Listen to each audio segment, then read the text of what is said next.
C'est bon, j'espère que vous m'entendez bien là. D'accord.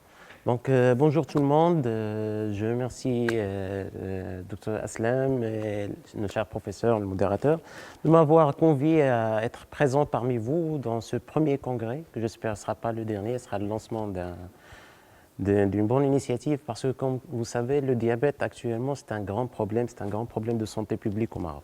D'accord? Donc, je suppose qu'il n'y a personne actuellement au Maroc qui ne connaît pas au moins un diabétique dans l'entourage, s'il ne sera pas lui-même diabétique. D'accord? Donc, en termes de chiffres, le diabète, c'est une pandémie. Une pandémie, c'est-à-dire elle est présente un peu partout dans le monde.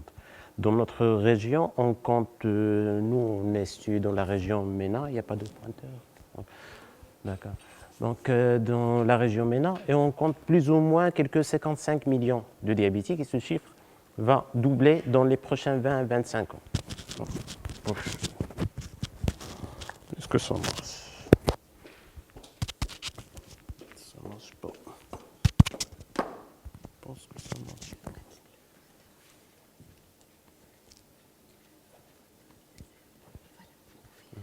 Juste pour l'enregistrement. Le micro, c'est ainsi de la salle, d'accord. C'est bon, là, c'est bon, ils ont le pointeur, donc c'est bon. Donc c'est bon. Bon. Alors, comme ça, c'est bon? Non, c'est pas bon.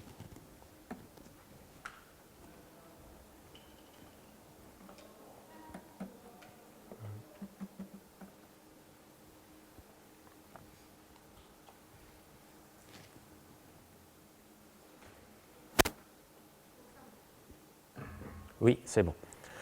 Alors, dans notre région, là, c'est la région MENA, on compte actuellement quelques 55 millions de diabétiques. Donc, c'est plus que la population marocaine en termes de diabétiques. Et ce chiffre va doubler d'ici 2045, c'est-à-dire dans les 25 prochaines années. Plutôt, il reste plus que, au moins encore moins. Et c'est le même cas un peu partout dans le monde, avec des proportions variables, mais généralement, la proportion d'augmentation, c'est plus importante de les pays, ce qu'on considère les pays en voie de développement. Ce diabète s'associe d'une part à une mortalité qui est très, très, très importante. On compte quelques 300 millions de décès par an dans notre région par diabète, et surtout un coût de santé qui est vraiment énorme. Donc, c'est de l'ordre de 21 milliards de dollars dans notre région, et ça peut atteindre dans la région de l'Amérique du Nord quelques 377 milliards de dollars. Donc, c'est énorme comme prix. D'accord? Donc là, il y a le chiffre, il y a le coût de santé, il y a la mortalité, il y a tout pour définir un problème de santé publique.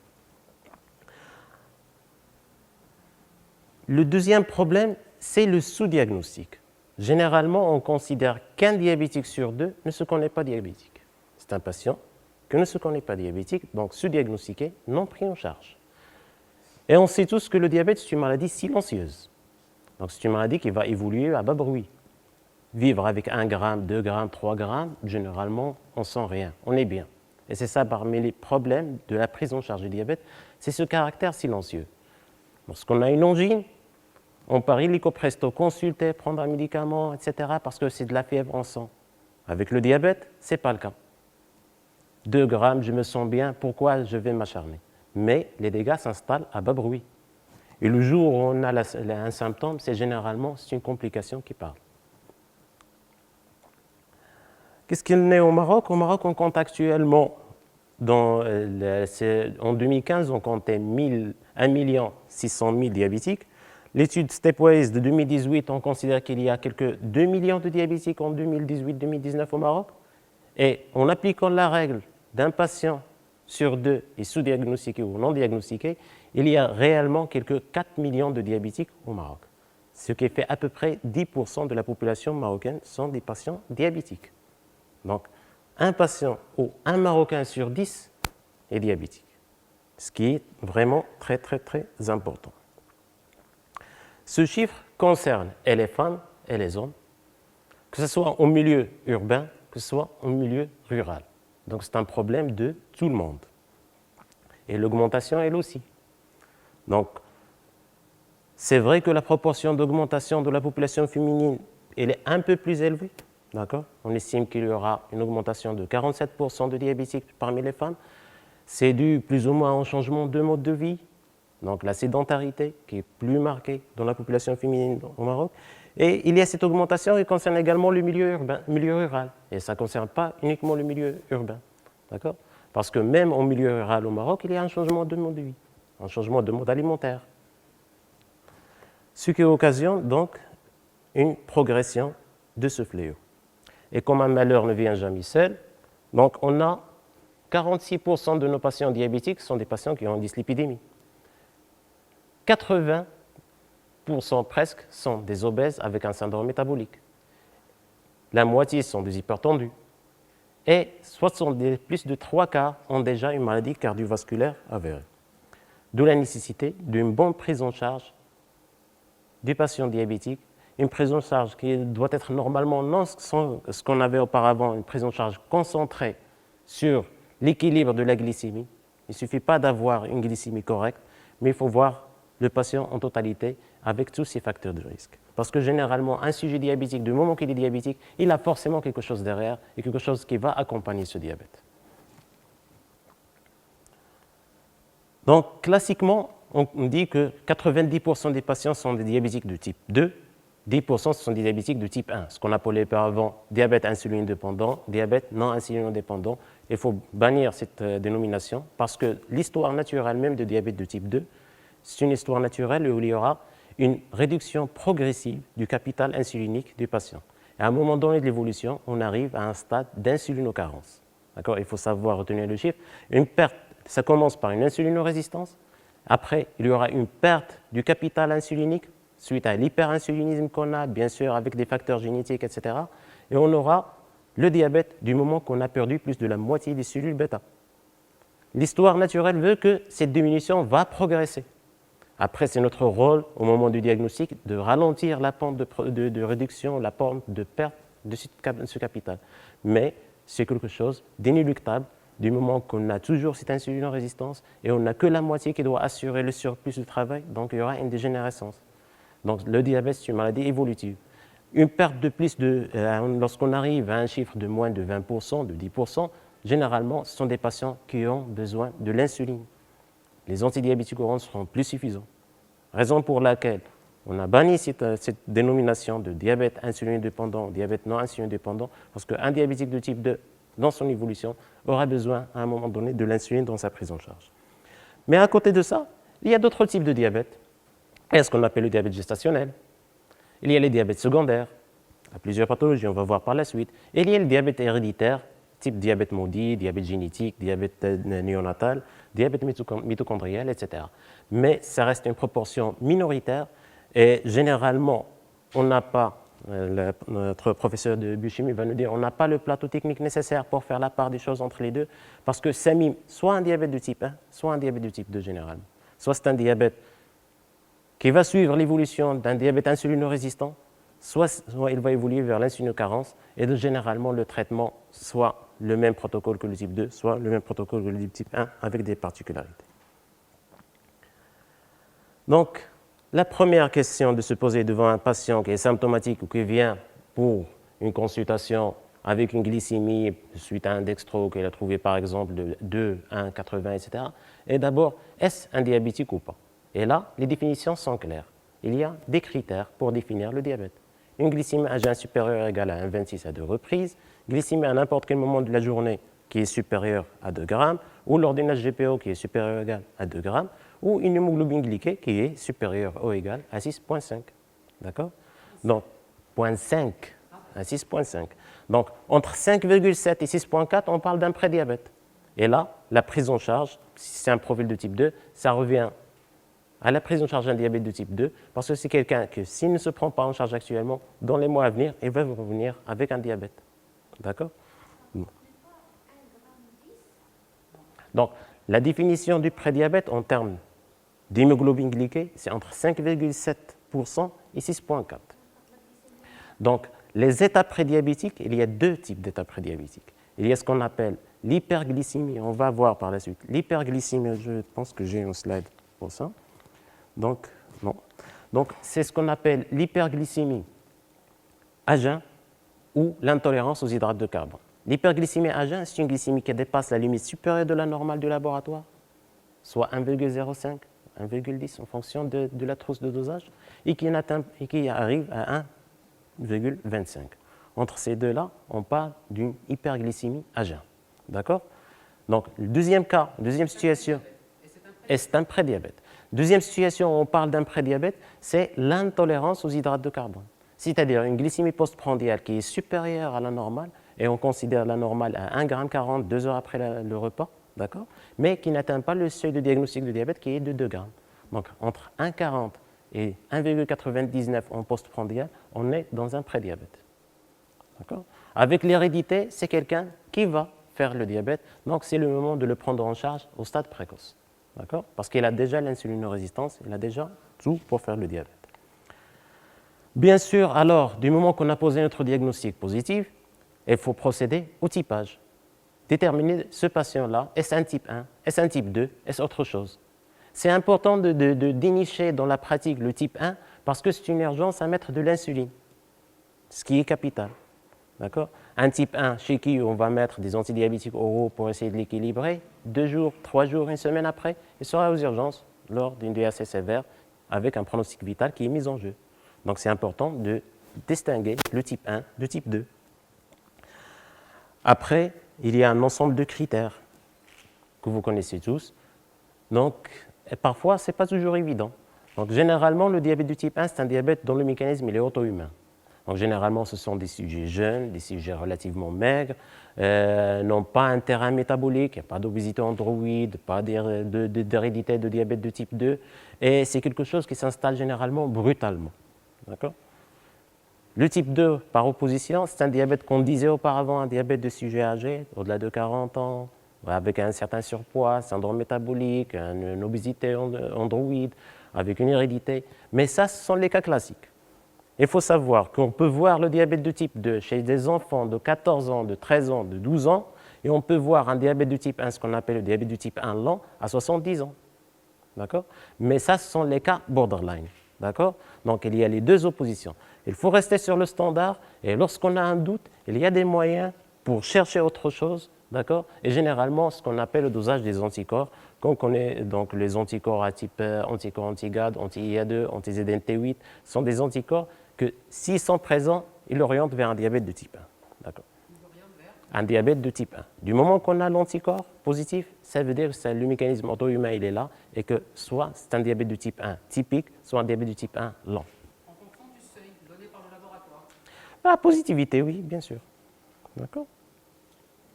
Mais c'est un faisceau d'arguments. Donc, des fois, lorsqu'on n'a pas le tableau typique, lorsqu'on a le doute, de préférence, surtout si c'est un patient qui a plus un penchant vers un diabète de type 1, il y a la notion d'amaigrissement, il y a la notion de perte de poids, il y a un syndrome polylipidémique important. Ça veut dire tout simplement que soit c'est un diabète, dans le cas douteux, c'est un diabète de type 1 avec une destruction du cellules bêta, soit un diabète de type 2 qui a lentement évolué et qui a présenté les signes d'insulinecarence. Et là, ce n'est pas prudence, il faut le mettre sous une insulinothérapie basale. Au début, le temps de faire le typage. Et si on a un typage négatif et si on a plus d'arguments en faveur du type 2, on reprend, bien sûr, on retourne vers les antidiabétiques. Après, si c'est ni l'un ni l'autre, il faut penser aux autres. Les diabètes secondaires. Secondaires à quoi? Et puis secondaire à une pancréatopathie, pancréatite chronique, une tumeur de tête de pancréas. Lorsqu'on a quelqu'un clairement type 2 par exemple, avec une perte de poids importante, une altération importante de l'état général, il ne faut pas, sujet âgé, fumeur, etc., il faut penser au cancer de tête de pancréas. Il y a les causes médicamenteuses. Vous avez tous vu ça avec la pandémie du Covid, des patients qui ont mis sous corticoïdes. D'accord? L'hiatrogénicité liée au corticoïde, le corticoïde peut faire deux choses. Soit créer un authentique diabète cortisolique, soit révéler ou déséquilibrer un diabète qui était jusque-là méconnu. D'accord?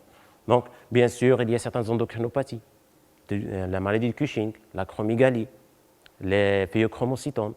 Parce qu'en fait, si on revient un petit peu à la physiologie, il y a l'hormone hypoglycémiante qui est l'insuline, et il y a d'autres hormones de contre-régulation à savoir le cortisol, l'hormone de croissance, les catécholamines, bon, les hormones thyroïdiennes, ça ne donne pas d'authentique diabète. Donc, le glucagon, d'accord, qui font augmenter un petit peu la glycémie en contrebalance à l'insuline. Un excès de production d'une de ces hormones-là va entraîner un diabète secondaire. Donc, lorsqu'on a un diabétique devant nous, il faut le regarder. Est-ce qu'il a des pommettes érythrosées? Est-ce qu'il a des vergetures qui peuvent nous orienter vers un Cushing? Donc, avec toute une prise en charge derrière. Il faut regarder en face. Est-ce que c'est quelqu'un qui a des rides foncées? Est-ce que quelqu'un qui a changé de bas, qui a changé de pointure, un trait acromégaloïde? D'accord? Ça, généralement, ça évolue lentement et il suffit de regarder le patient et de bien le regarder. D'accord? Bien sûr, pourquoi prendre en charge le diabète? Prendre en charge le diabète, c'est tout simplement pour éviter des complications qui s'installent insidieusement, mais que ce sont des complications fatales. D'accord? Donc, comment s'installent sont les aléas de ce qu'on appelle le stress oxydatif et les vagues d'hyperglycémie, l'ambiance de l'hyperglycémie permanente avec les hyperglycémies postprandiales qui vont entraîner un état d'hyperglycémie ambiante avec un excès de produits de glycation avancé et les complications vasculaires parce que le diabète, c'est une maladie vasculaire. Que ce soit la macrovascularisation, que ce soit la microvascularisation, ce qu'on appelle la macro ou la microangiopathie. L'hyperglycémie, elle est présente partout, donc les complications sont présentes également partout. On a des complications aiguës, ce qu'on appelle les complications métaboliques, l'acidocétose, l'hypoglycémie, chez les patients traités par insuline ou par sulfamide, c'est la première complication. Le coma hyperosmolaire ou l'hyperglycémie hyperosmolaire qu'on peut voir chez les patients diabétiques de type 2, généralement âgés. L'acidose lactique, il est vraiment exceptionnel et lié à la metformine utilisée dans un contexte de non-respect de contre-indications, de l'intérêt de respecter les contre-indications relatives et absolues de la metformine. Et puis, il y a les complications dégénératives, ce sont les complications macrovasculaires et microvasculaires. Il faut savoir que le diabète, c'est la première cause de cécité acquise de le monde, la première cause de mise sous dialyse au Maroc, la première cause des amputations non traumatiques des membres, la première cause de mortalité cardiovasculaire et des AVC.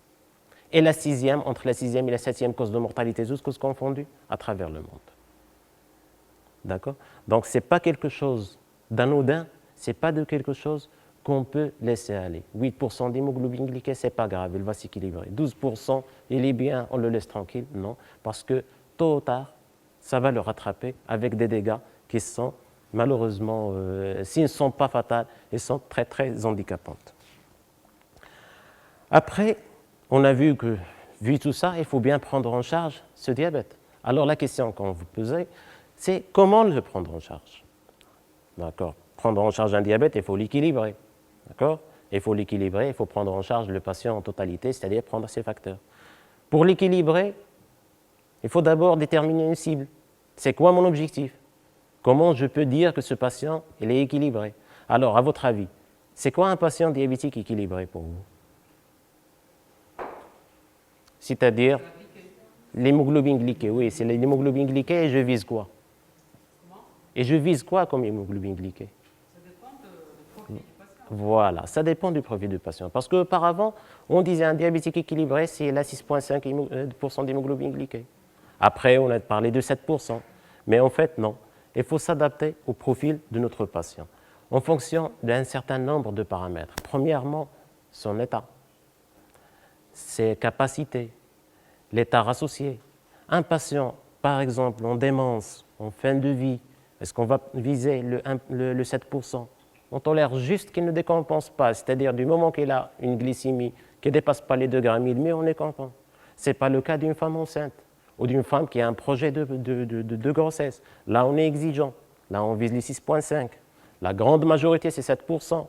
Un patient avec une cardiopathie ischémique, etc., c'est 7,5%. D'accord? Il faut être souple, il faut s'adapter au profil patient et ses capacités et ses moyens. Un sujet âgé, même s'il n'est pas militaire, parce qu'il faut savoir que lorsque je traite fort et j'approche l'équilibre, j'augmente le risque d'hypoglycémie. Un sujet qui a 70 ans, ostéoporotique ou pas, et qui fait une hypoglycémie et fait une chute, ça sera une fracture de col de fémur. Un sujet âgé qui ne bouge pas, c'est un sujet âgé qui meurt. Donc il faut prendre le patient en face et après décider est-ce que je le traite bien, est-ce que je ne le traite pas bien. D'accord? Bien sûr, plus le patient il est plus il est âgé, plus il a des troubles mnésiques, des troubles neurologiques, plus il a de tard, plus on est laxiste en termes d'hémoglobine glyquée. L'inverse est également correct. Un sujet jeune, diabète récent, etc., on est exigeant, on a le droit et on le doit de l'être exigeant. Donc voilà ce qu'on vient de dire. Donc généralement, pour la plupart, c'est 7%, entre 7,1 et 8,5% en fonction de l'âge et des tares associés. Et en fin de vie, c'est surtout éviter les décompensations d'hyperglycémie et c'est tout. Alors, la première des choses à faire pour prendre en charge ce patient, c'est les mesures hygiéno-diététiques. On ne traite pas un diabète par les antidiabétiques. On ne traite pas un diabète par l'insuline. Un sujet diabétique, si on veut bien le traiter, on doit l'éduquer. D'accord? Donc, les mesures hygiéno-diététiques et l'activité physique peuvent suffire à équilibrer un diabète. Les antidiabétiques ne sont jamais suffisants pour équilibrer un diabète. D'accord? Donc, lorsqu'on a devant nous un sujet diabétique, on ne prend pas une ordonnance, on prescrit de la metformine, un sulfamide, IDPP4, analogue GLP1, etc. Auparavant, avant de démarrer, voilà monsieur, vous êtes diabétique, voilà madame, vous êtes diabétique, et voilà ce qu'il faut faire. Il faut faire un régime. Il faut faire de l'activité physique. Et ce n'est qu'en troisième lieu que je peux vous donner un traitement. Les traitements, je peux donner 2, 3, 1, faire marche arrière. Mais le régime est une constante du traitement. Le diabète, ce n'est pas quelque chose de ponctuel, c'est quelque chose qui va durer toute une vie. Donc le diabète, c'est plus un style de vie qu'une maladie que le patient doit prendre en charge. D'accord? Donc l'éducation, on aura peut-être la chance dans d'autres événements d'en parler, mais c'est le pilier même de la prise en charge du sujet diabétique. Pourquoi? Parce que tout simplement, on demande aux patients de faire un régime. Vous devez faire un régime pour équilibrer votre diabète. C'est quoi ce régime? Est-ce que manger de la pomme de terre et des carottes à la bouillotte, c'est un régime? Parce que généralement, le régime, c'est la majorité des cas des Marocains. D'accord? Prendre du thé et du café sans sucre et manger tout le reste, et je fais un bon régime, c'est pas ça. D'accord? Donc, mais ce qu'on fait en pratique, c'est ça. C'est qu'on dit aux patients, faites un bon régime, prenez ce médicament, vous serez bien. Et on a zappé l'éducation et on n'a pas montré c'est quoi le bon régime. D'accord? Un patient qu'on met sous insuline, voilà, prenez par exemple de la glargine, de la détémir, des unités le soir, par exemple. Mais comment s'injecter cette insuline? Je risque de faire l'hypoglycémie. C'est quoi les signes d'hypoglycémie? Et si je fais l'hypoglycémie, comment je dois réagir? Comment la famille doit réagir vis-à-vis de cette hypoglycémie? Si je ne fais pas ça, je n'ai pas fait le bon traitement de mon patient. D'accord? Donc, il faut prendre du temps à éduquer le patient. Le pied diabétique, par exemple, c'est une complication redoutable. Une plaie du pied diabétique, ça prend 3 à 6 mois pour cicatriser. Ça a la chance de cicatriser, sinon c'est l'amputation. Chose qu'on peut éviter avec quelques messages simples. Ne pas marcher pieds nus. Ne pas couper les ongles, juste les limer. Prendre des chaussures, une pointure de plus. Prendre les chaussures le soir, pas le matin, parce que le soir, c'est là les pieds sont gonflés. Si je chausse 41 le soir, je peux chausser 42. Donc si je prends 41 le matin, le soir, ça sera serré. J'ai de la neuropathie diabétique, je ne sens rien. Je peux me blesser. Vous voyez? Donc ce sont des messages simples, parfois banals. Ne pas marcher pieds nus. Éviter de mettre le pied directement dans l'eau chaude. On a eu un patient, un conducteur, qui s'est fait amputer de 2 pieds, conducteur, 45 ans, ils sont amputés de 2 pieds. Pourquoi? Parce qu'il a de la neuropathie diabétique, on ne sent rien. Il a mis directement les pieds dans l'eau bouillante. Il n'a rien senti. Et après, c'est les pieds qui sont dénudés et l'infection, bien sûr, à coup sûr. On l'a hospitalisé presque 2 mois, on a tout essayé, mais ça n'a rien donné. Donc, c'est un message simple. Jamais mettre le pied directement dans l'eau chaude. Touchez d'abord avec la main ou avec un thermomètre pour s'assurer. D'accord? Et ça, c'est ça l'éducation thérapeutique des patients diabétiques.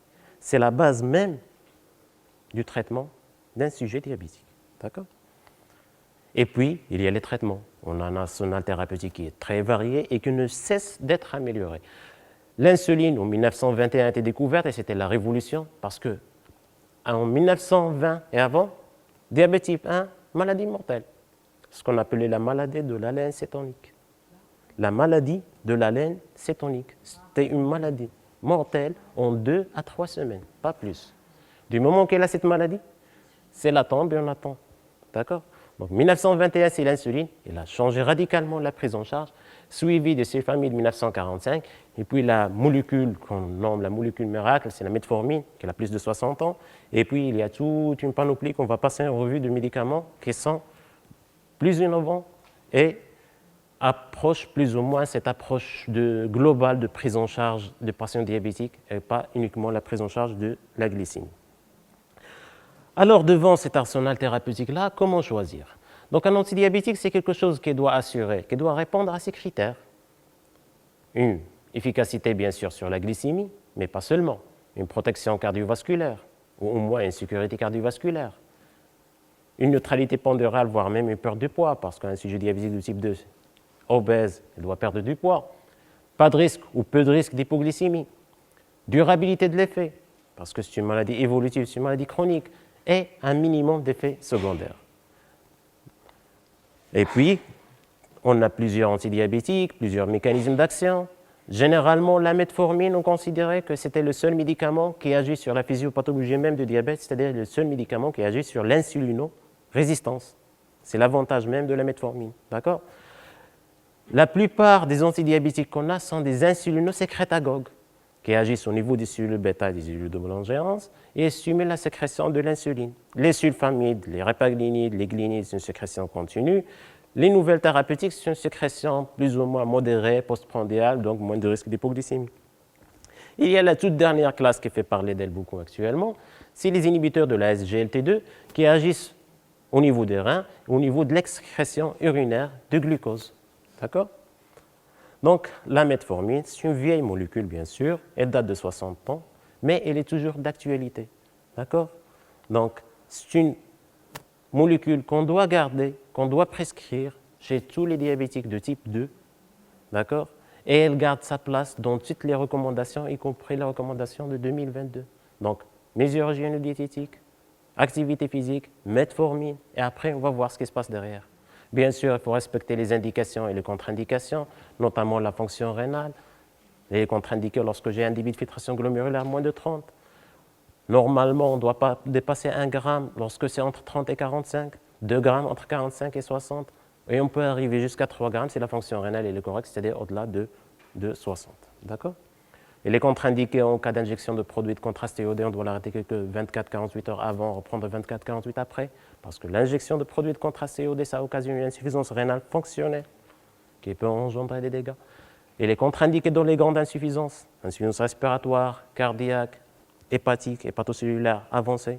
D'accord? Oui. Pour la metformine, vous avez dit qu'il faut l'arrêter 48 heures avant.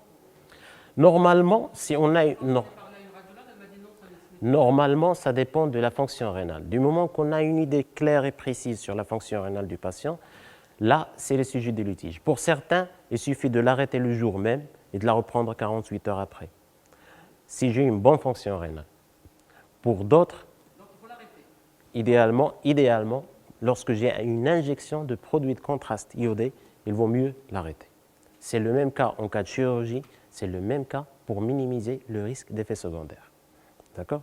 Parce qu'on ne sait pas comment le patient va évoluer, mais idéalement, il faut l'arrêter au moins le jour même de la prescription, de la réalisation du geste, et de la reprendre quelques 48 heures après. Et pour les diabétiques, pendant les 48 heures, il faut le mettre sous insuline. Pas forcément. La metformine, ça dépend ce qu'il a comme traitement, ça dépend de son niveau d'équilibre. D'accord? S'il a par exemple une bithérapie ou une trithérapie, je fais une pause momentanée sur la metformine, mais j'ai les inhibiteurs de DPP4, j'ai les sulfamides, j'ai pas mal de trucs. D'accord? S'il est bien équilibré, on peut l'arrêter quelques 24 heures, 48 heures, ça ne dérange pas. Ce n'était pas l'avis de la radiologue. Ça, c'est pas quelque chose de consensuel. Il y a toujours des litiges entre les radiologues, les néphrologues, les endocrinologues en termes. Sur ce point-là, on est en accord avec les néphrologues. Sur d'autres points, par exemple, lorsque je vous dis, par exemple, le 30 de DFG, les néphrologues peuvent vous dire que je peux la garder même si le débit de filtration il est un peu plus bas. D'accord? Mais du moment qu'il y a un risque d'aggravation de fonction rénale, et c'est un risque qu'on ne contrôle pas, il vaut mieux l'arrêter.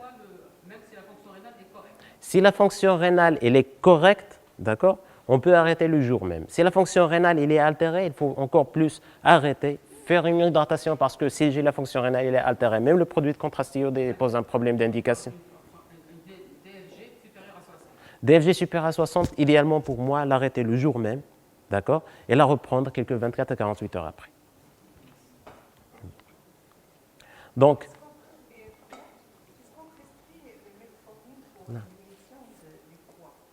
non.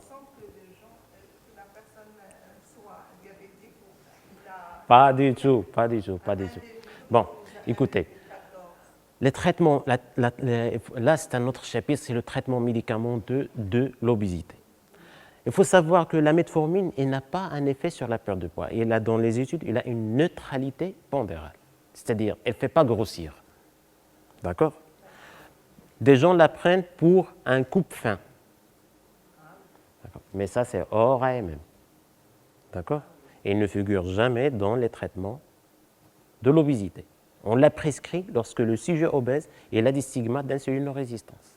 S'il est diabétique, s'il est en prédiabète, on a la metformine retard. Mais ce n'est pas un traitement de l'obésité. Si vous voulez traiter l'obésité, non, normalement, on oublie ça. Il y a des thérapeutiques, bon, on aura bientôt les analogues de GLP-1 dédiés à l'obésité. On a actuellement, par exemple, le Victoza, mais le Victoza, c'est un traitement de diabète, d'accord? Mais on aura prochainement ce qu'on appelle la Saxenda, on n'est pas encore sur le Maroc. C'est la liraglutide avec des doses supérieures, et c'est un traitement dédié à l'obésité.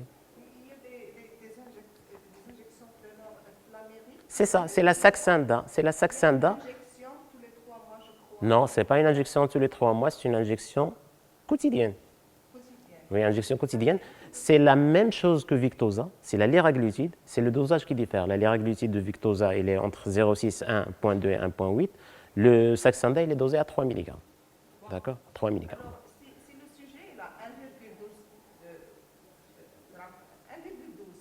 de la glycémie, et l'INSEE à 31 ou à 30, la metformine, Je prescris le régime. Je peux prescrire la metformine retard.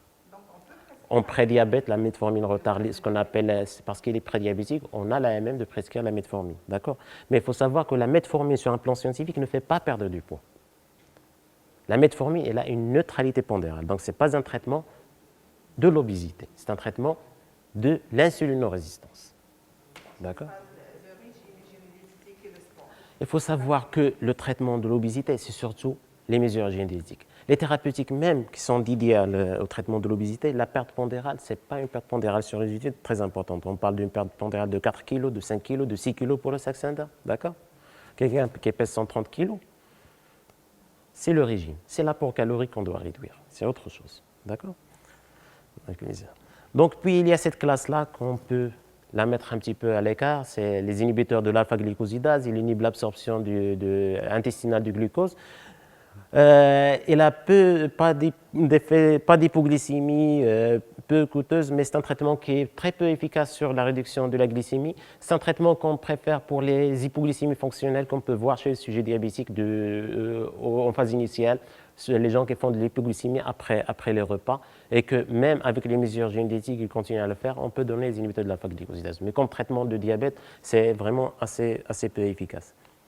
Les sulfamides hypoglycémiants, il y en a beaucoup, les glyclysides, les glimépérides, le glycédone de cours de rédaction, la glibenclamide, sont des médicaments qui sont efficaces, oui, et permettent une bonne réduction de l'hémoglobine glyquée, 1,5 voire plus, qui est bien connu, ancien, peu coûteux, mais il a l'inconvénient en plus de l'hypoglycémie, parce qu'il entraîne une insulinosécrétion continue, non régulée par la glycémie, et surtout le risque de la prise du poids, puisqu'il entraîne un état d'hyperinsulinisme, donc il y a une prise pondérale. Et en parlant, il y a ce sujet de l'étude, c'est la durabilité de l'effet dans le temps. Donc, la répaglinite, les glinides sont des apparentés aux sulfamides, d'accord, de courte durée d'action. Le même mécanisme d'action, mais il agit sur un autre récepteur. C'est surtout pour décapiter les hyperglycémies postprandiales. Le coût, bien sûr, il est faible, mais les mêmes complications que les sulfamides, à savoir les hypoglycémies et la prise de poids. La classe qu'on parlait récente, mais actuellement il est assez ancien, c'est la classe des incrétines. Alors, c'est quoi un effet incrétine? C'est simplement, on a constaté que l'insulinosécrétion, lorsque on donne la même charge glucidique par voie orale ou par voie veineuse, l'insulinosécrétion, lorsque la charge est apportée par voie orale, elle est plus importante. Ce delta, c'est ce qu'on appelle l'effet incrétine. On a cherché pourquoi.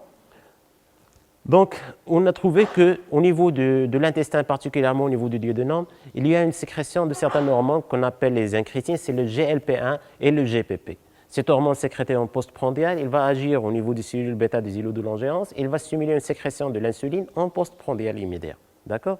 C'est ce qu'on appelle cet effet. Et de là, on a élaboré 2 classes thérapeutiques. Parce que ce GLP1 ou ce GPP, il est dégradé par une enzyme, ce qu'on appelle la dipeptidyle peptidase 4. D'accord? Donc, les 2 classes qu'on a créées, soit c'est un analogue direct de ce GLP1, soit c'est un inhibiteur de l'enzyme qui la dégrade, c'est-à-dire un inhibiteur de DPP4. Donc, les inhibiteurs de la DPP4, le mode d'action, il agit bien sûr sur une insulinosécrétion préférentiellement en postprandial, et en plus, ils ont un certain effet sur la sensation de satiété. Ils ont un effet plus ou moins coupe-faim. Et c'est plus important avec les analogues qu'avec les inhibiteurs de DPP4. Les analogues actuellement sont des injectables. Il y aura quelque chose de voie orale en cours de développement et on va voir. Bien sûr, ils ont d'autres effets prouvés sur les études, c'est la sécurité cardiovasculaire, la protection cardiovasculaire pour les analogues de GLP1 et j'en passe. Donc pour les inhibiteurs de la DPP4, les avantages qu'on a dit, c'est un traitement bien sûr oral. Il a une neutralité pondérale, il ne fait pas grossir, mais il ne faut pas perdre du poids. Peu de risque ou pas de risque d'hypoglycémie parce qu'il stimule l'insulinosécrétion juste en postprandial. L'insulinosécrétion est stimulée par l'arrivée des bols alimentaires. La sécurité cardiovasculaire pour la plupart parce qu'elle est exigée et peu d'effets secondaires connus. L'inconvénient qu'on a, c'est surtout l'inconvénient du coût. Parce que ça reste quand même assez cher pour les rembourser pour la plupart, oui, mais ça reste assez cher. Bien sûr, pas de perte de poids, c'est une neutralité pondérale par opposition aux analogues. Et l'existence de non-répondeurs, il y a des gens qui réagissent mal aux inhibiteurs de la DPP4.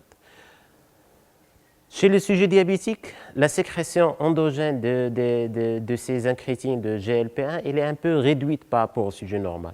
Donc, logiquement, si on arrive à donner ce GLP1 directement, l'efficacité sera supérieure, chose que les industriels ont développée, et ce qu'on appelle les analogues de GLP1. Actuellement, au Maroc, on a les 2. On a la liraglutide, ce qu'on appelle Victoza, et on a la dilaglutide, ce qu'on appelle la trulicity, ou une injection hebdomadaire. C'est une injection par semaine.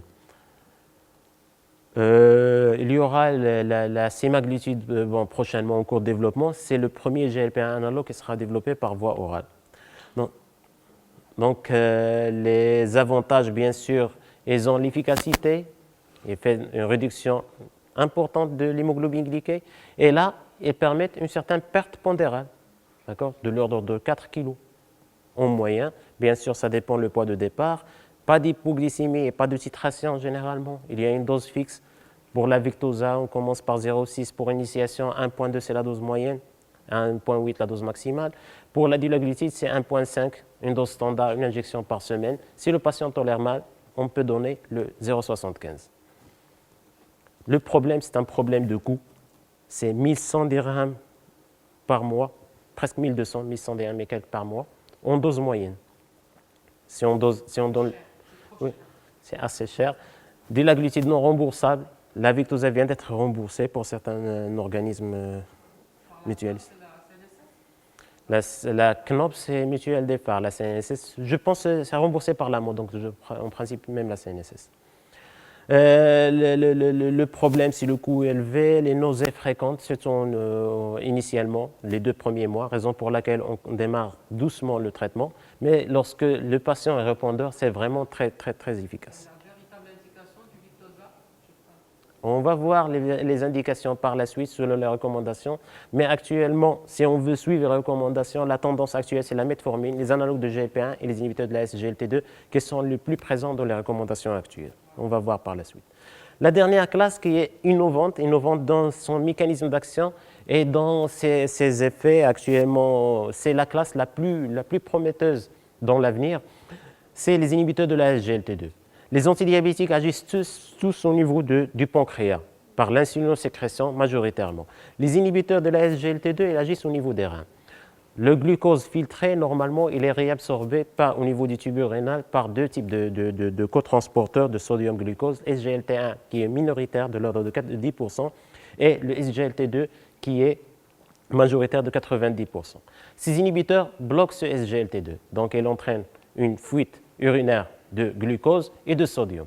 Et de là, les effets sur la glycémie par perte de charge glucidique, des effets sur le poids parce qu'on perd de l'énergie, des effets sur la tension artérielle parce qu'on perd du sodium, des effets sur le rein et sur le cœur, et sont des traitements dont les études ont révélé un effet cardioprotecteur et néphroprotecteur. Et là, c'est le sujet de débat et tout le monde en parle. Les cardiologues les prescrivent comme un traitement de l'insuffisance cardiaque. Les néphrologues le prescrivent comme un traitement de néphroprotection parce que ce sont des médicaments dont les études ont prouvé une efficacité supérieure, même aux ARA2, même aux bêta-bloquants. D'accord ? Donc, mais ça reste actuellement sur l'AMM un traitement du diabète et avec des limites, surtout la fonction rénale. Donc, c'est ce qu'on vient de dire. Donc, elles permettent d'améliorer l'équilibre glycémique, une certaine réduction de la pression artérielle, une certaine réduction du risque d'AVC, du risque d'infarctus du myocarde, une bonne prise en charge de l'insuffisance cardiaque et donc un effet sur la NASH, sur la stéatose hépatique et une amélioration de la maladie rénale chronique. Donc, c'est un médicament qu'on va dire qui est le plus prometteur actuellement sur le marché, mais l'inconvénient, c'est un traitement qui est récent, donc on a peu de recul et il n'est pas dénué de risques, notamment les infections urinaires et génitales, puisque ça occasionne une glucosurie, d'accord. Le risque de l'acidocétose, surtout chez les patients en insulinocarence, un diabète qui est très déséquilibré. Et il y a une forme particulière qu'on appelle l'acidocétose euglycémique, un patient avec des glycémies correctes et qui font une authentique DAC par sécrétion de glucagon. Le risque de déshydratation, le risque des amputations des orteils, c'est un risque qui a été soulevé par une molécule en particulier qu'on n'a pas encore au Maroc. Au Maroc, on a l'empagliflozine, la Jardiance, et on a la dapagliflozine, la Forxiga. L'amputation a été révélée par une... Oui? Le risque de l'amputation, on a parlé avec une molécule qu'on appelle la canagliflozine, mais après on a parlé que ce risque n'est pas un risque vraiment très important, et on suppose qu'il est lié à un sujet diabétique qui a une artériopathie oblitérante des membres inférieurs, avec une mauvaise vascularisation distale, et c'est un médicament qui entraîne une certaine déshydratation. Donc on suppose que le fait qu'il y ait déshydratation et hypovolémie, il y aura une hypoperfusion distale, ce qui risque de majorer le risque d'amputation des orteils. Et puis le coût, ça coûte quelques 550 dirhams la boîte, le mois de traitement, donc et ne pas encore remboursé. Voilà, et non remboursé. Après, les antidiabétiques, il faut les adapter en fonction de la fonction rénale. Donc généralement, il faut prendre l'habitude lorsque je demande un bilan pour un diabétique, hémoglobine glyquée, glycémie, mais surtout créatinine pour calculer le débit de filtration glomérulaire, parce que la plupart des antidiabétiques doivent être adaptés en fonction de la fonction rénale, et la majorité sont contre-indiqués en cas d'insuffisance rénale sévère, c'est-à-dire avec un débit de filtration glomérulaire inférieur à 30. Il y a certaines exceptions. La liraglutide, on tolère jusqu'à 15.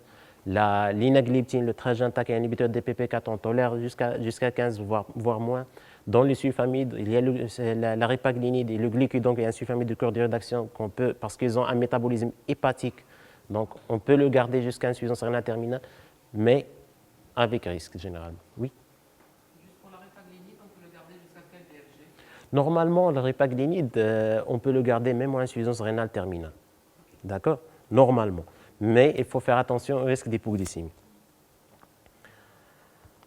Donc, on a une panoplie de médicaments antidiabétiques. Donc, comment choisir? Il faut répondre à ce qu'on a dit initialement, l'efficacité, la sécurité, les effets secondaires, l'effet sur le poids, etc.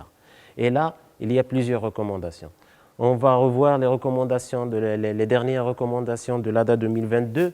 Et là, comme toujours, on a toujours les mesures génodiététiques et la metformine en premier lieu. Après, si l'hémoglobine glyquée n'a pas atteint son objectif, on va classer les patients en fonction de ce qu'ils ont. Est-ce que c'est un patient avec une maladie coronarienne ou une maladie cardiovasculaire? Est-ce que c'est un patient avec une insuffisance rénale chronique ou une maladie rénale? Est-ce un patient avec une insuffisance cardiaque?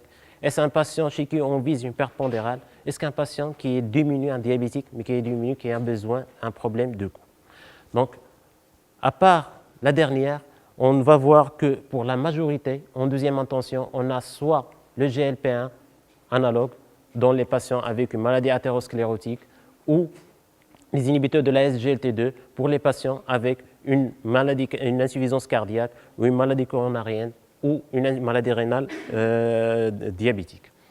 En cas d'échec thérapeutique, en cas, si l'objectif, ce n'est pas un échec, mais si l'objectif thérapeutique n'est pas atteint, on intensifie avec l'autre. D'accord?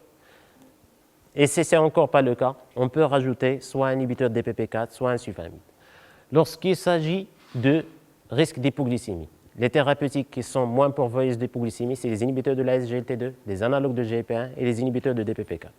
Lorsqu'il s'agit d'un patient diabétique obèse, c'est surtout les analogues de la GLP-1 et les inhibiteurs de la SGLT2 qui ont prouvé une perte pondérale.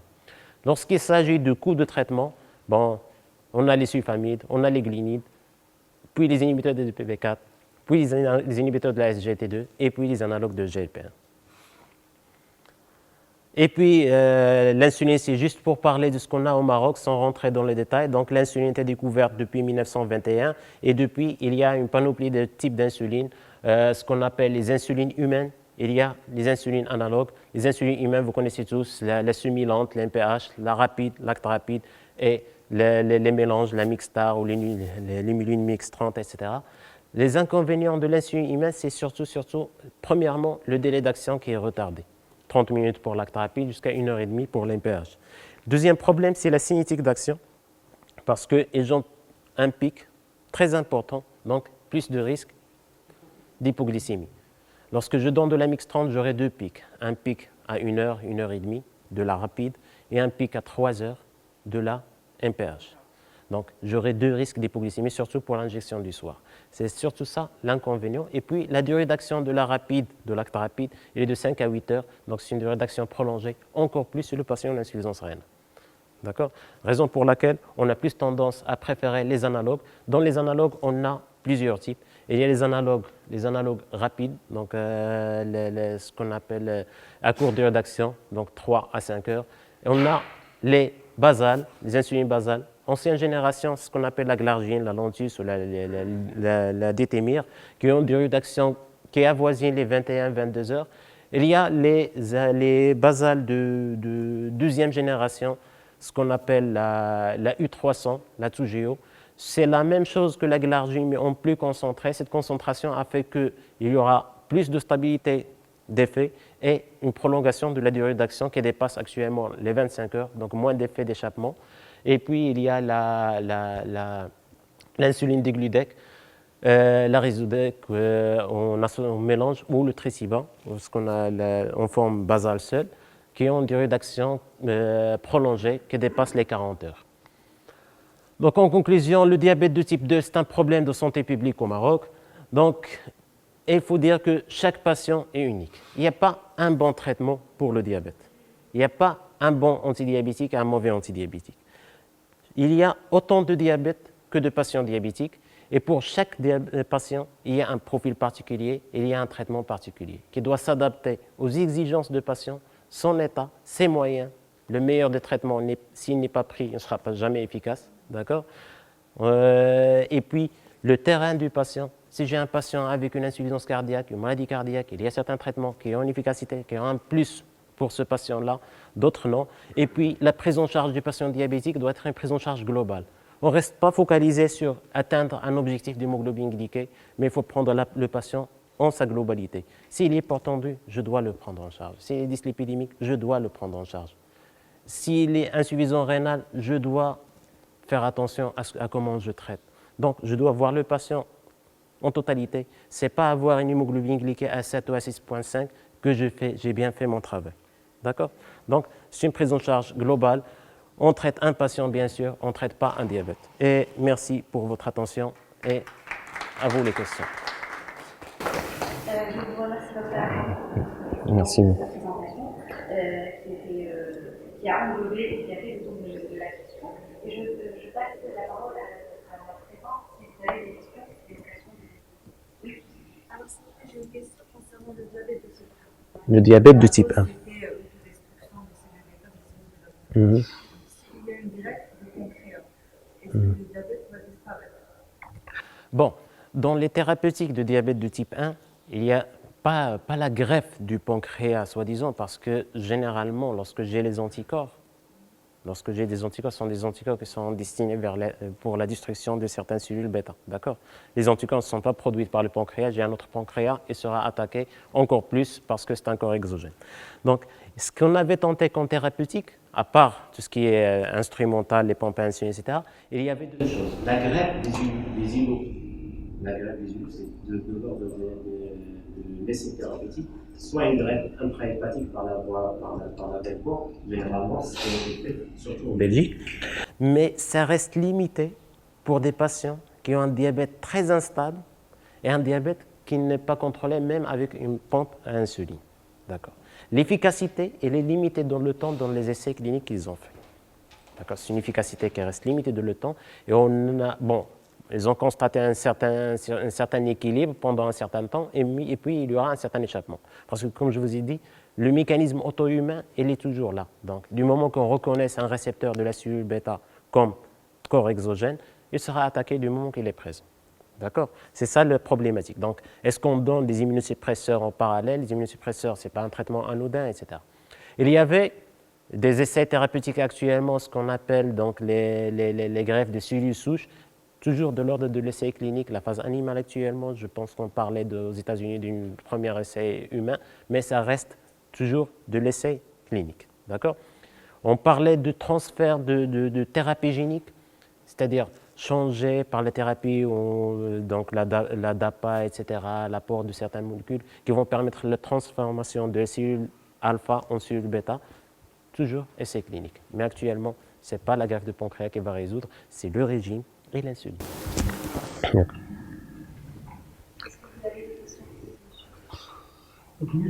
Merci à vous. S'il vous plaît, vous avez parlé de Oui. Mais encore, on dit que sont gardés temporairement. Est-ce que on doit attendre temporairement quand on peut penser ou c'est en fonction de chaque malade? Là, c'est en fonction de chaque malade. Généralement, lorsque j'ai un patient avec diabète découverte récente, avec une hémoglobine glyquée qui est inférieure à 8%, là, je peux démarrer avec les mesures gynédététiques seules, avec activité physique, voir dans les 3 mois comment ça se passe, est-ce que j'ai atteint mon objectif ou pas. D'accord?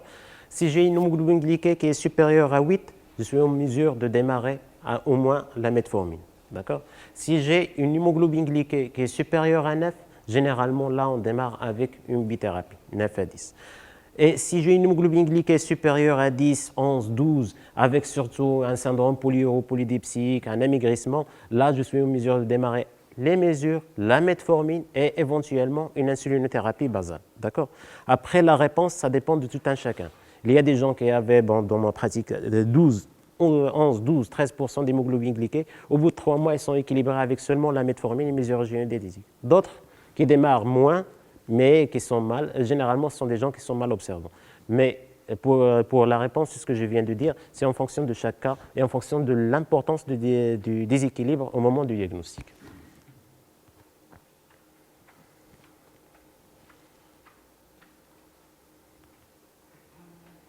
Je vous remercie. Enfin, Alice a été Merci.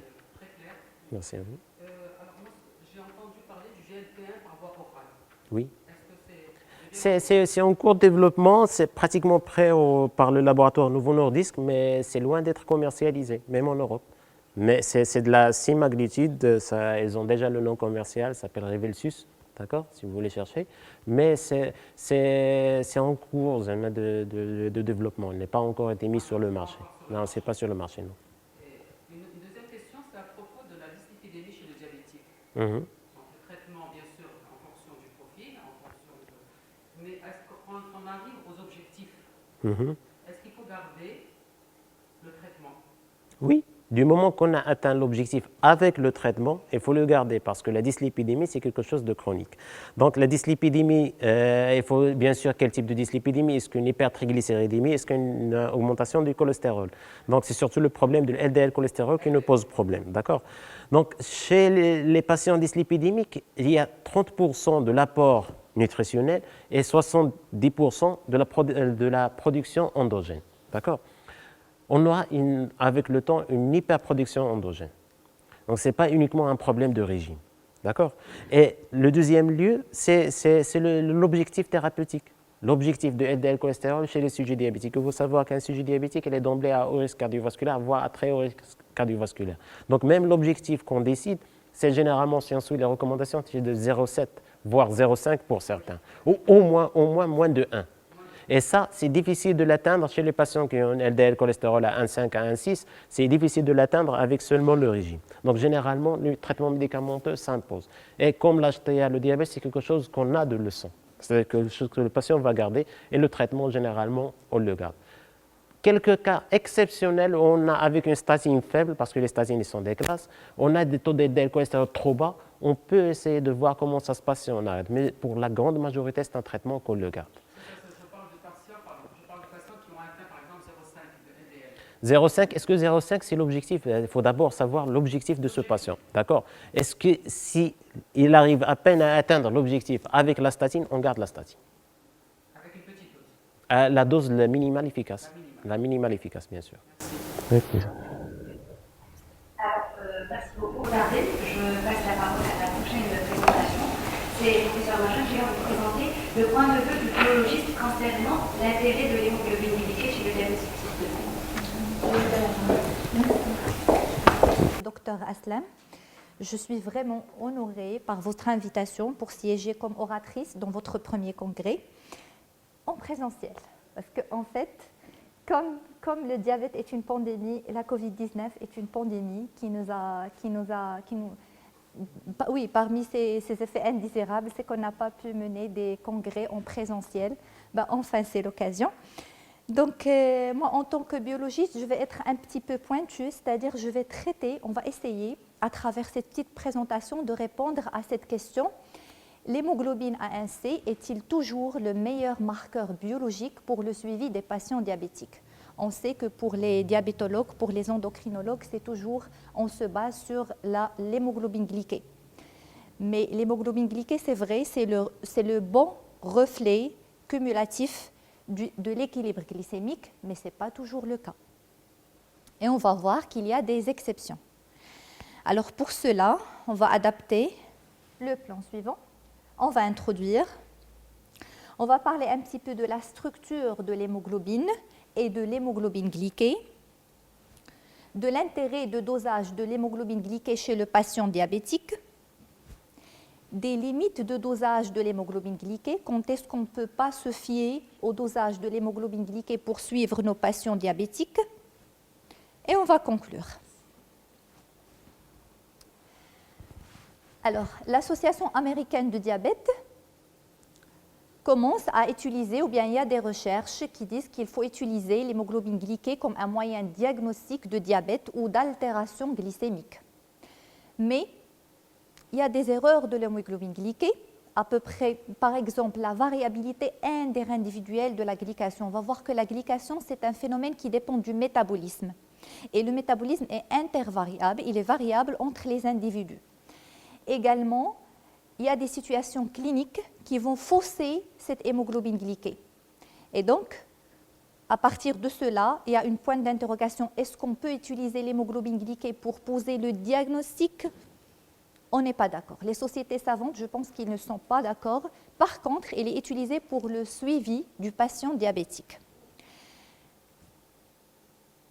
Eh bien, le médecin, le clinicien doit garder toujours son sens critique et doit faire attention à ces situations pour changer le moyen de suivi de son patient. Pour parler des limites de l'hémoglobine glyquée, on va faire un petit rappel à propos de la structure d'hémoglobine glyquée, parce que nous, en tant que biologistes, les méthodes de dosage et les limites de l'hémoglobine glyquée sont dédiées à partir de la structure de l'hémoglobine glyquée. Eh bien, on sait que l'hémoglobine glyquée, c'est l'hémoglobine des globules rouges. Et normalement, première chose, les globules rouges sont vivantes ils ont une durée de vie de 120 jours, qui est l'équivalent de 4 mois. 120 jours, si on divise sur 4, ça va donner 30 jours.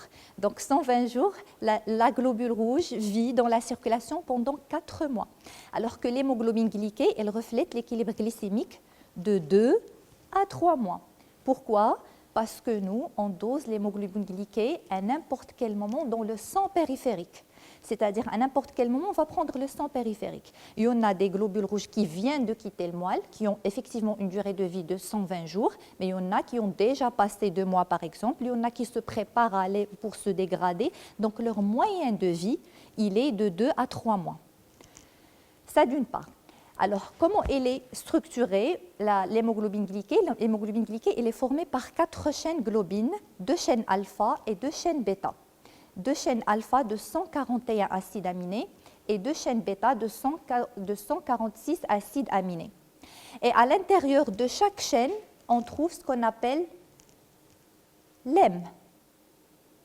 À l'intérieur de chaque chaîne.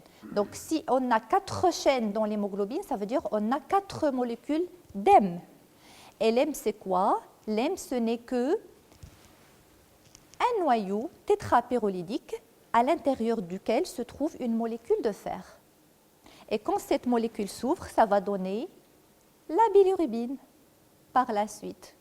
Donc, on a 4 chaînes protéiques. À l'intérieur de chaque chaîne se trouve l'hème. Et l'hème, c'est un noyau, c'est celui-là, c'est ce noyau-là. Voilà l'hème, voilà le noyau tétrapyrolydique. Et à l'intérieur se trouve le Fe2+. Donc, on a pour chaque molécule d'hémoglobine 4 molécules de fer Fe2+. Voilà. Voilà, on a 2 chaînes alpha et 2 chaînes bêta. Et à l'intérieur de chaque chaîne se trouve l'hème. Et le petit point rouge, c'est le fer. Cela pour vous dire quoi? Que l'hémoglobine glyquée, c'est quoi? C'est la fixation de glucose sur l'hémoglobine. Eh bien, c'est la fixation de glucose sur les chaînes bêta de l'hémoglobine, jamais sur les chaînes alpha de l'hémoglobine. Donc, chaque molécule d'hémoglobine peut fixer au maximum 2 molécules de glucose, pas plus. Donc, quand on dit hémoglobine glyquée, ça veut dire l'hémoglobine qui a fixé soit une molécule, soit 2 molécules de glucose. Ça, c'est de point de vue structure. Ça, c'est la même chose, c'est les 2 chaînes alpha, les 2 chaînes bêta, et à l'intérieur se trouve ce M qui est le noyau tétrapyrolydique avec le Fe2+. Eh bien, c'est une macromolécule qui pèse à peu près 64,5 kg Dalton. Nous, on sait que dans le corps humain, on a l'hémoglobine A, on a l'hémoglobine A2 et on a l'hémoglobine F. C'est ça la constitution d'hémoglobine chez l'être humain. L'hémoglobine A, c'est l'hémoglobine majoritaire qui représente à peu près 85 à 95 à 98%. L'hémoglobine A2, c'est 2 à 3%. Et l'hémoglobine F, c'est l'hémoglobine fétale. Normalement, on la trouve chez le fœtus, puis l'enfant, et il commence à diminuer au fur et à mesure pour être inférieur à 1% chez l'adulte. D'accord? Normalement, un adulte doit avoir une hémoglobine F inférieure à 1%. Si c'est supérieur à 1%, il faut savoir que cette hémoglobine F ne se glyque pas. Ne fixe pas le glucose. Et donc, si un adulte qui présente un taux élevé, plus de 1%, l'hémoglobine glyquée sera sous-estimée. Parce que si c'est 1%, ça veut dire si le hémoglobine F plus de 1%, ça veut dire qu'on aura moins de hémoglobine A qui se glyque. Et donc, l'augmentation d'hémoglobine fétale chez l'adulte donne une sous-estimation de l'hémoglobine glyquée. On va voir ça par la suite. Dans quel cas ça augmente Il y en a, c'est génétique. Il y en a des adultes qui ont un taux d'hémoglobine F qui est supérieur à 1%. On trouve 2% jusqu'à 3%. Ça donne des signes cliniques? Non, ça ne donne rien. Cliniquement, ça ne donne rien. Quand le biologiste fait le calcul, il a déjà combien Oui, je vais vous montrer comment le biologiste peut faire ça. Très bien. Alors, maintenant, on sait c'est quoi l'hémoglobine. D'accord? Donc, une fois on a cette molécule hémoglobine, il faut savoir qu'il n'y a pas uniquement l'hémoglobine A1C. L'hémoglobine glyquée, c'est l'hémoglobine A1C. Ben, d'où vient cette nomenclature hémoglobine A1C? HB, c'est l'hémoglobine. Eh ben, il faut savoir que cette hémoglobine, on a dit qu'elle fixe 2 molécules de glucose au niveau de ces chaînes bêta. Alors, si le sucre fixé est le fructose 1,6-biphosphate, on l'appelle l'hémoglobine A1.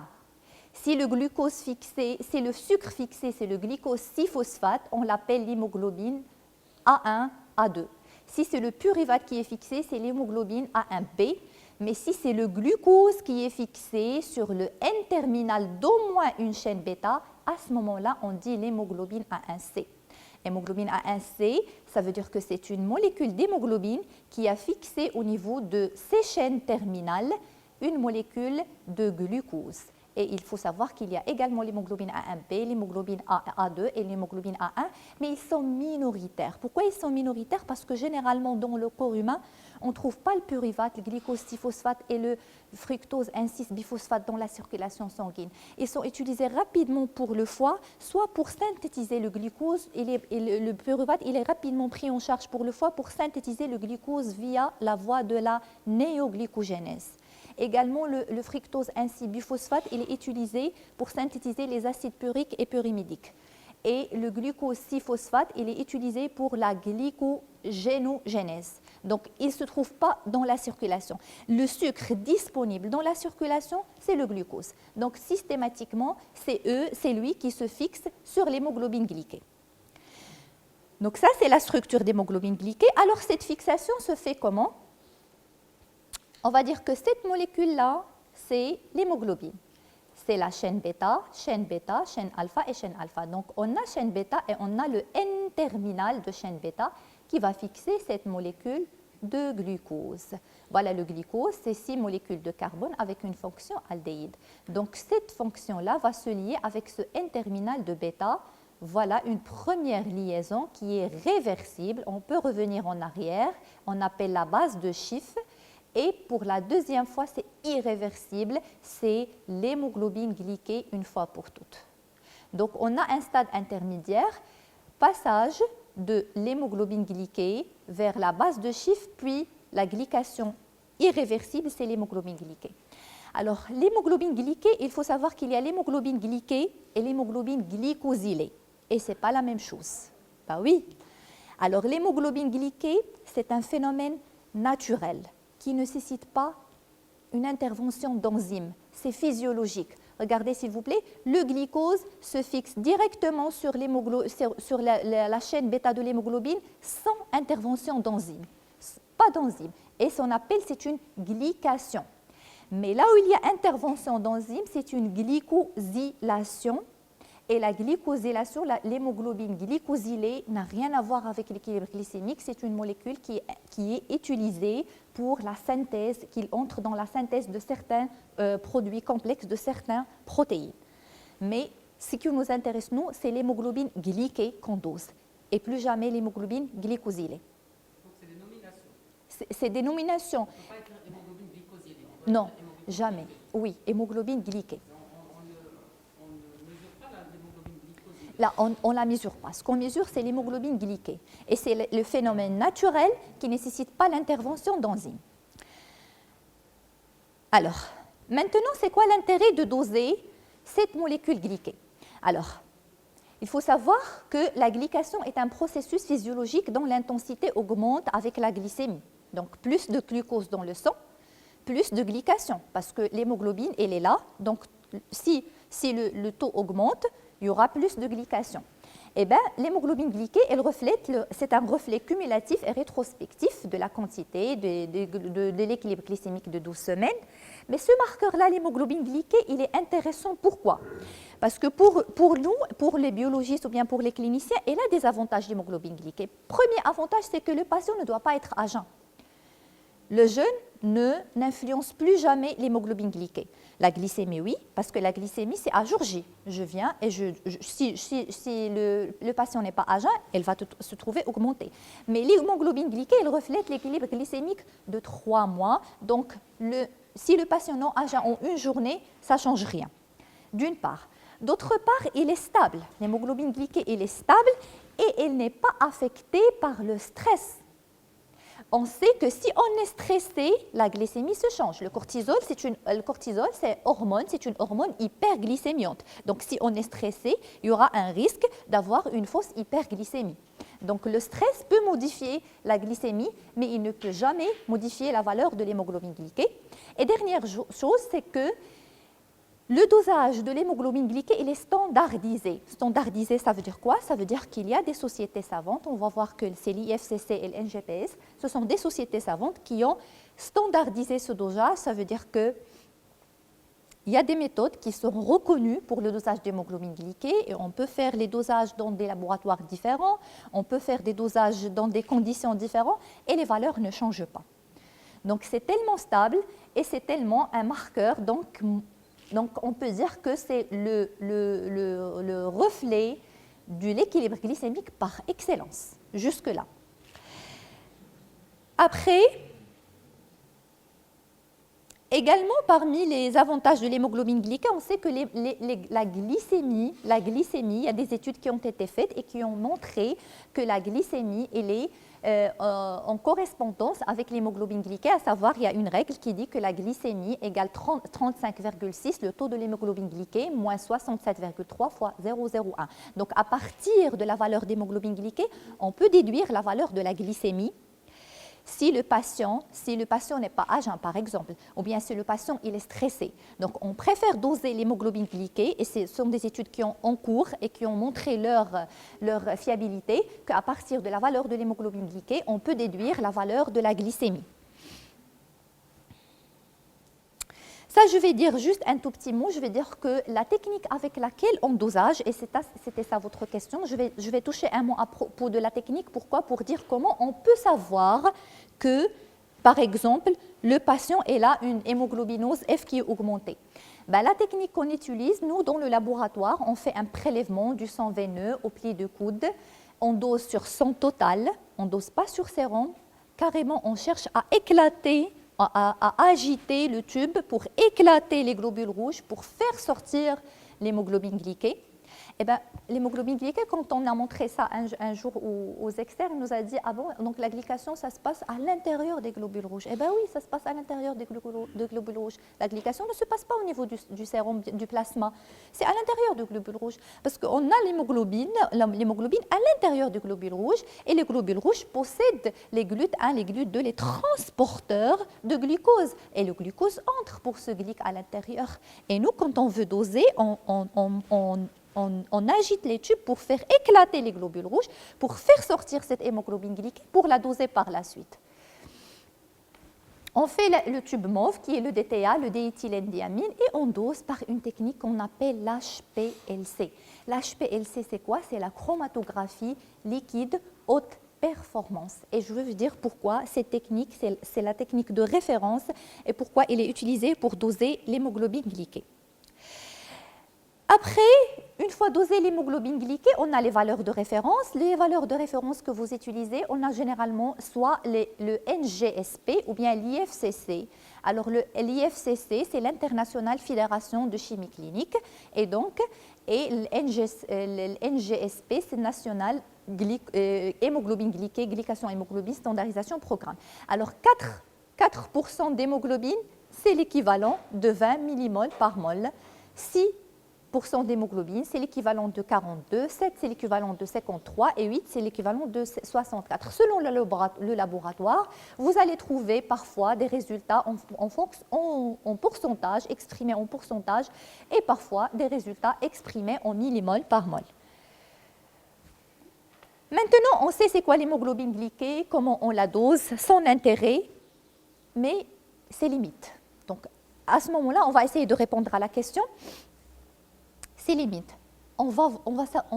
Directement, on peut conclure que l'hémoglobine glyquée dépend de deux choses.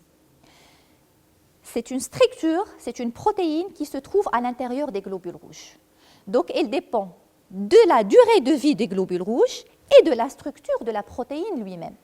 Si la durée de vie du globule rouge est modifiée, ou bien la structure de l'hémoglobine est modifiée, on n'aura pas des vraies valeurs de l'hémoglobine glyquée tout simplement. D'accord? Donc, les limites, c'est les modifications de la structure de la protéine ou bien les modifications de la durée de vie du globule rouge. Oui?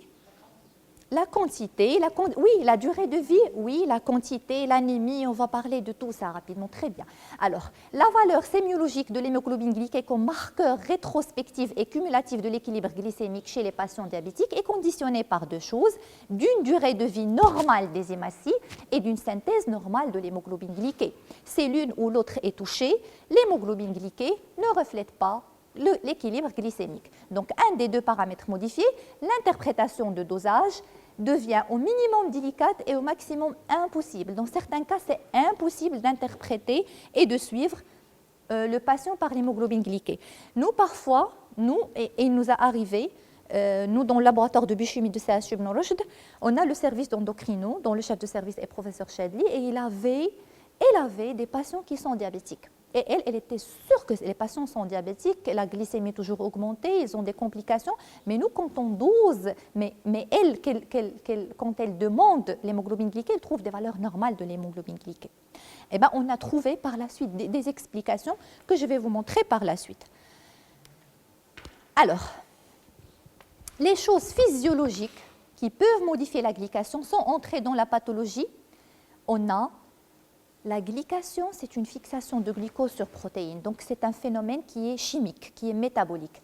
Eh bien, il y en a des gens qui sont des glycateurs rapides et il y en a des gens qui sont des glycateurs lents en fonction de leur métabolisme. Eh bien, même s'ils ont la même glycémie moyenne, leur taux d'hémoglobine glyquée est différent. Donc, il faut garder dans la tête qu'il y a les glycateurs rapides et il y a les glycateurs lents.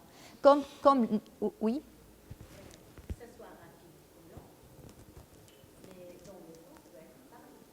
Au contraire, la glycémie, ça doit être pareil, parce que la glycémie, c'est le taux de glucose dans le sang. Mais la glycation, ceux qui glyquent rapidement, ils vont glyquer un maximum de globules rouges avant la destruction de globules rouges. La glycation, c'est la captation de glucose par l'hémoglobine. Alors, s'ils sont lents dans le temps, mais il y a plusieurs globules, je ne sais pas comment expliquer, dans le temps. Oui, mais on a 3 mois quand même, on n'a que 3 mois. Ben, si je suis un glycateur rapide, donc dans ces 3 mois, avant que les globules rouges se dégradent, je vais glyquer un maximum. Parce que quand même c'est long, mais on est quand même limité par le temps, c'est 3 mois. Imaginez qu'on a des millions et des millions de globules rouges qui se synthétisent. Et bien si je suis rapide, je vais glyquer le maximum de ces millions de globules rouges avant les 3 mois. Par contre, si je suis un glycateur lent, même si je glyque, mais le nombre de globules rouges qui se synthétisent chaque jour par la moelle osseuse, il est énorme. Il est vraiment énorme. Vous m'avez compris ? Il est tellement énorme. Donc ça d'une part. D'autre part, il y a l'ethnie. Il y a des études qui ont montré que les Caucasiens, ils glyquent moins rapidement que les Afro-Américains. Et donc les valeurs de référence ne sont pas les mêmes dans ces deux ethnies. Autre phénomène physiologique, c'est la grossesse. Avant d'entamer les pathologies. Alors la grossesse, on ne peut pas se fier au dosage de l'hémoglobine glyquée pendant la grossesse. Pourquoi? Parce qu'il y a de l'hémodilution durant la grossesse. Il y a de l'hémodilution, il y a les perturbations hormonales qui entraînent la fluctuation de la glycémie, parce que la glycémie dépend des hormones, et il y a la modification de la durée de vie des érythrocytes. Et donc, durant la grossesse, ça ne sert à rien de doser l'hémoglobine glyquée. Sachant que déjà, si on veut doser l'hémoglobine glyquée dans la grossesse, on ne peut pas doser plus de 3 fois déjà. Donc, on ne peut pas suivre durant la grossesse. Mais la grossesse, l'hémodilution modifie les valeurs de l'hémoglobine glyquée rien que par l'hémodilution et les perturbations hormonales. Maintenant, les modifications de la durée de vie de globules rouges. La durée de vie de globules rouges, il dépend de quoi? Si on a de l'hémolyse, par exemple, si on a des anémies hémolytiques, si on a des hémorragies, si on a de la transfusion, si on a un traitement par l'érythropoïétine, le fer, les vitamines B12, ça va modifier la durée de vie du globule rouge.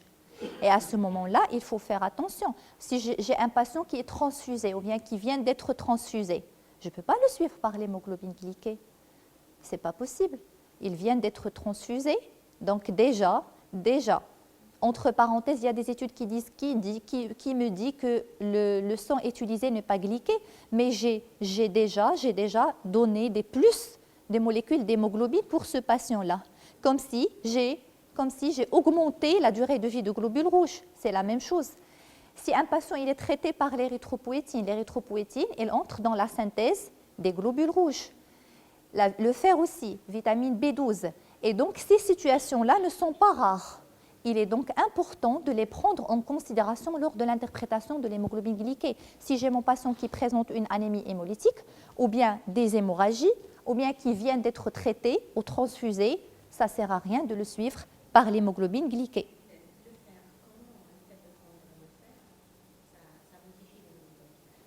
Oui, c'est la même question.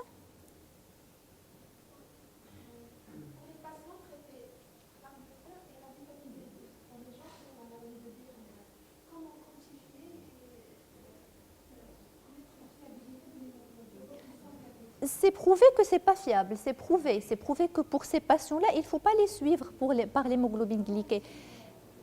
Oui, je vais dire la solution. Comment les suivre? Oui, je vais dire. Je voulais que je dise tout de suite parce que c'est la réponse à la fin. C'est la réponse à la fin. Si dans ces situations-là, qu'est-ce que je vais faire? Les solutions alternatives. Oui, je vais répondre vers la fin. Mais le fer, si je traite avec le fer modifie la durée de vie du globule rouge. Il modifie la glycation. Il modifie la glycation qui est un phénomène métabolique. Donc un traitement par le fer et l'anémie ferriprive, dans les deux cas, que ce soit l'anémie ferriprive, qui dit anémie ferriprive, ça veut dire on a moins d'hémoglobine qui s'expose à la glycation. Et bien dans les deux cas également, on ne suivit pas nos patients par l'hémoglobine glyquée. Les patients splénectomisés. Alors si j'ai un patient qui est splénectomisé, ça veut dire quoi? Ça veut dire que les globules rouges ne se dégradent pas, d'accord? Donc, ça veut dire que les globules rouges sont plus exposés à la glycation dans la circulation sanguine, d'accord? Donc, la valeur de l'hémoglobine glyquée, il est surestimé, d'accord? Donc, pour les patients splénectomisés qui présentent un taux plus élevé d'hémoglobine, qui est tout à fait normal, donc, par la raison de la durée de vie plus longue des érythrocytes. Donc tout ce qui entraîne l'allongement de la durée de vie des hématies, que ce soit l'âge avancé, l'alcoolisme, on va voir l'alcoolisme par quel mécanisme, la splénectomie, les carences en fer, folate et les vitamines B12, tout ça augmente la durée de vie des globules rouges et augmente par la suite, plus que les globules rouges sont présents plus dans la circulation, plus ils sont plus exposés à la glycation. Donc, il ne faut pas utiliser cette molécule pour suivre ces patients-là.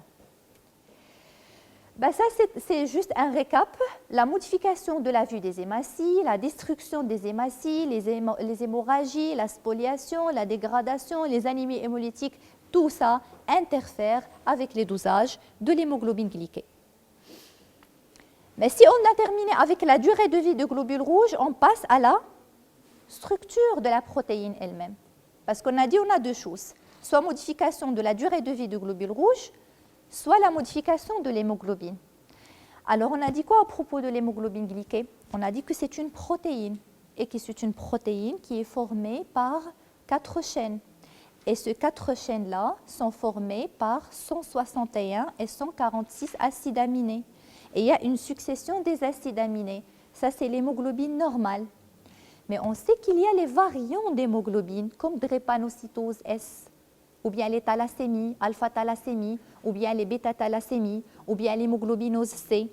Eh bien, si on prend l'exemple de l'hémoglobinose C ou bien S, c'est quoi en fait? C'est un acide aminé, la drépanocytose ou bien l'hémoglobinose S, c'est l'acide aminé en position 6 de la chaîne alpha, qui est la glycine remplacée par la valine. Et dans l'hémoglobinose C, c'est la glycine remplacée par la lysine. Donc, dans la structure, retenez que si un variant d'hémoglobine, ça veut dire un acide aminé changé par un autre. Eh bien, ce changement d'un acide aminé par un autre entraîne une modification de la structure de l'hémoglobine. Et cette modification de la structure de l'hémoglobine entraîne systématiquement une modification de la glycation de l'hémoglobine. Et l'hémoglobine ne fixe pas correctement le glucose. Et donc, ça entraîne une valeur qui est erronée, ce n'est pas la vraie valeur de la glycation. D'accord? Donc, un patient diabétique qui présente une hémoglobinopathie ne sert à rien de le suivre par l'hémoglobine glyquée. Ça ne sert à rien du tout. La valeur sera toujours sous-estimée. Sous-estimée si on parle des variants et surestimée si on parle des thalassémies, des alpha-thalassémies et des bêta-thalassémies. Donc, regardez s'il vous plaît. Donc, l'hémoglobine glyquée, voilà. Le variant d'hémoglobine, c'est quoi? Ce n'est qu'un changement dans les gènes de la globine, les gènes des chaînes de la globine, qui va entraîner une modification dans les acides aminés constituant la protéine de la globine. Et bien, ça va affecter la structure de l'hémoglobine et son comportement vis-à-vis de la glycation est modifié. Elle ne va pas fixer correctement le glucose. Donc, ces différentes situations peuvent générer deux sortes de problèmes. Physiopathologiques, l'hémolyse normale et la modification de la glycation. Donc, si j'ai une hémoglobine qui est modifiée, j'aurai deux choses par la suite. La glycation qui est modifiée et même l'hémolyse. Les globules rouges peuvent être hémolysés. Et c'est le cas des anémies hémolytiques dans les variants d'hémoglobine, parce que l'hémoglobine, elle est modifiée. Elle va être hémolysée par la suite. Et qui dit hémolyse? Des diminutions de la durée de vie de globules rouges. Donc, un variant d'hémoglobine entraîne une modification de l'hémoglobine glyquée par deux mécanismes. Par modification de la structure de la protéine, donc modification de la glycation, et par destruction des globules rouges, diminution de la demi-vie des globules rouges. Et par la suite, on ne peut pas suivre ces patients par cette méthode. Donc voilà les variants qui sont les plus connus, c'est l'hémoglobinose S, C, E, D, G, G, M, et l'hémoglobine constante spleen et l'hémoglobine PARTS. Tous ces variants-là entraînent une sous-estimation de l'hémoglobine glyquée. Par contre, l'alpha-thalassémie, la bêta-thalassémie et l'hémoglobine F entraînent, je suis désolée, une surestimation de l'hémoglobine glyquée. Pour répondre à la question de tout à l'heure, comment vous pouvez savoir que ce patient-là, il porte une hémoglobinose F? Eh bien, par la technique dont je vous ai parlé, c'est la chromatographie liquide haute performance. Auparavant, il y avait des techniques qui sont l'immunoturbidémétrie. Ils donnent direct... Auparavant, c'était l'immunoturbidimétrie. Alors, cette méthode, elle donne quoi? Elle donne directement le chiffre. Voilà le chiffre. Eh bien, cette technique HPLC, chromatographie liquide haute performance, elle donne deux choses. Elle donne le chiffre, le voilà en haut. Voilà le chiffre. Donc, l'hémoglobine A1C, elle est de 5,4%. Et il donne en même temps un tracé. Un tracé. Ce tracé-là, nous, on le connaît très, très bien. Comment on le connaît? Parce que normalement, on doit avoir que l'hémoglobine glyquée, parce que finalement, qu'est-ce qu'on a dit? On a l'hémoglobine A, et on a l'hémoglobine F, on a l'hémoglobine glyquée. Donc, voilà l'hémoglobine A qui est majoritaire, voilà l'hémoglobine, schématiquement je vais dire, voilà l'hémoglobine glyquée qui est en gris, et voilà l'hémoglobine F. On doit avoir que ces fractions-là, uniquement. Mais si on trouve une autre fraction, ça veut dire quoi pour nous? Ça veut dire que c'est une hémoglobine qui est modifiée. Parce que comment on arrive à trouver ces tracés? C'est qu'on va faire migrer, chromatographie ça veut dire migration, on va faire migrer ces molécules en fonction de leur poids moléculaire et en fonction de leur charge. Et on sait que l'hémoglobine F elle a un poids moléculaire et une charge, l'hémoglobine A elle a un poids moléculaire et une charge, l'hémoglobine AC glyquée elle a un poids moléculaire et une charge parce qu'elle est différente. C'est une hémoglobine A qui est glyquée, ça veut dire qu'il a fixé une molécule de glucose qui a un autre poids moléculaire. Donc son poids moléculaire, il est devenu différent. Donc il va migrer dans une autre place. Mais si on trouve une autre, ça c'est pour les biologistes sourds, mais pour vous orienter, si on trouve un pic inattendu, ça veut dire quoi? Ça veut dire pour moi qu'il y a autre chose, à part l'hémoglobine A, à part l'hémoglobine F, à part l'hémoglobine glyquée. Eh bien, cette autre chose, regardez, c'est le variant C ici. L'automate nous donne une alarme comme quoi il y a un variant C. Ici, c'est un variant S. ce pic-là, ce pic-là qui est surajouté, c'est un variant S. Et là, ce grand pic, c'est une bêta-thalassémie. Donc la technique, en fait, c'est que le tomate, parce que ça ne va pas vous intéresser, mais ce qui vous intéresse, le clinicien, c'est de lui mettre un commentaire. Voilà, nous, on regarde ça, on va dire, voilà, c'est un variant C d'hémoglobine. Ça, il y a un variant S. Ça, il y a une bêta-thalassémie. Et on va dire comme commentaire, nous, qu'est-ce qu'on fait dans l'hôpital? On donne, je vais dire juste le commentaire, je vais écouter votre question. On dit quoi? On dit, patient diabétique présente un variant d'hémoglobine.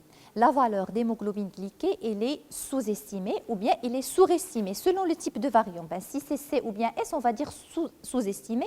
Si bêta-thalassémie, on va dire surestimé. Veuillez compléter par l'étude génotypique-phénotypique et veuillez changer la méthode de l'équilibre glycémique de votre patient.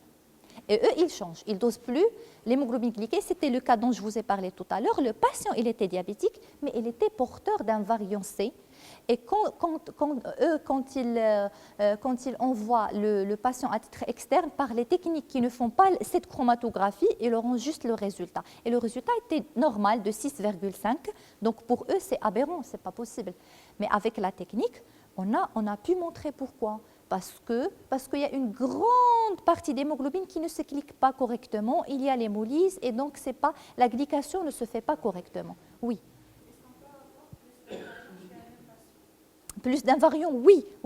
On peut voir, déjà on peut voir hétérozygote et homozygote. Quand c'est hétérozygote, c'est un petit peu camouflé, mais quand c'est homozygote, c'est plus frappant. Mais on peut trouver deux variants, oui, ça existe. Ça existe. Oui. Non, je vous ai dit. Alors, là, on sait que ce petit-là, c'est l'hémoglobine F. Et celui-là en gris, c'est l'hémoglobine cliquée et celui-là, c'est l'hémoglobine A. Donc, jusque-là, c'est normal. On doit trouver que 3 pics. Ce pic-là, il est anormal. Et le tomate, il donne alarme, il donne, voilà, c'est le variant C. Regardez, c'est le variant C, c'est mentionné ici sur le chromatogramme. Ce pic-là également, il est anormal, donc c'est mentionné que c'est un variant S. Et là, ici, c'est une bêta-thalassémie. Mais nous, on fait des études sur ça et on sait de quoi il s'agit. On interprète forcément le chromatogramme en parallèle avec l'hémoglobine glyquée. Donc, en fait, tous les laboratoires, normalement, devraient faire cette méthode. Normalement. Mais il y en a ceux qui ne font pas. Quand on fait une lecture du bilan, on devrait lire, parce que le laboratoire, moi je vois ces graphiques. Je n'ai jamais lu. Ah, d'accord. Je n'ai jamais lu. Pour moi, c'est spécialisé. Non, ouais, c'est pas très spécialisé. En fait, si vous voulez que je vous explique rapidement c'est quoi, en fait, nous, on a dit qu'on a l'hémoglobine A, on a l'hémoglobine F et on a l'hémoglobine glyquée. Et ces graphes-là, ça veut dire quoi? Ça veut dire que chaque molécule, il va migrer, il va arrêter, il va donner un pic. Chaque pic correspond à une molécule. Et il migre comment? En fonction de son poids moléculaire et en fonction de son charge.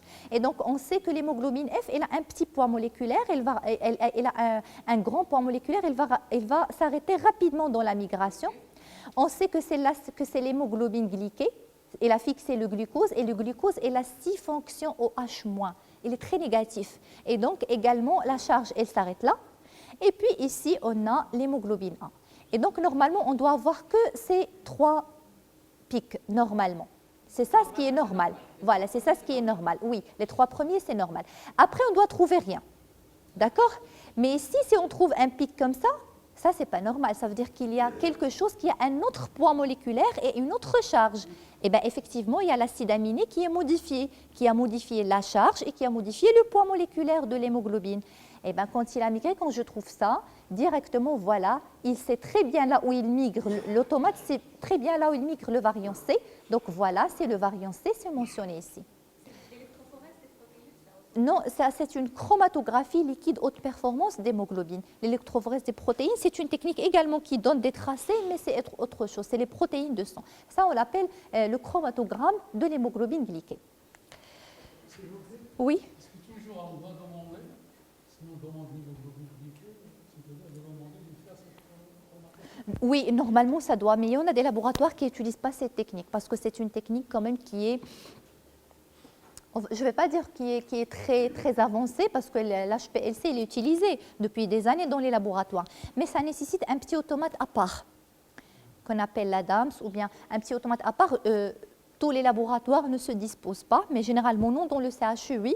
Mais je peux dire que 80% des laboratoires utilisent ces techniques. Mais on a ceux qui ne l'utilisent pas. Cette technique, on peut la faire pour le patient une seule fois. Après, on sait qu'il n'a pas de souci.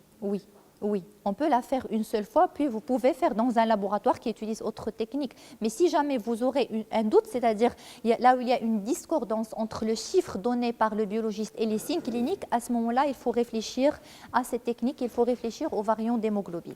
Parce que quand même, dans des études qui ont été faites dans la région méditerranéenne, ça représente quand même les 2,5% des patients, ou bien de la population, dans la population méditerranéenne, ils ont des variants d'hémoglobine, que ce soit des thalassémies, alpha-thalassémie, bêta-thalassémie, que ce soit des variants d'hémoglobine. S'il vous plaît, oui. La recherche d'un variant d'hémoglobine, on l'a fait quand un problème se pose, un problème d'équilibre de la glycémie, du diabète. Si le patient il est diabétique, bien sûr. Est-ce qu'on ne le fait pas automatiquement parce que ça va coûter cher. L'hémoglobine glyquée, quoi? Quand est-ce qu'on cherche un variant? Quand on doute.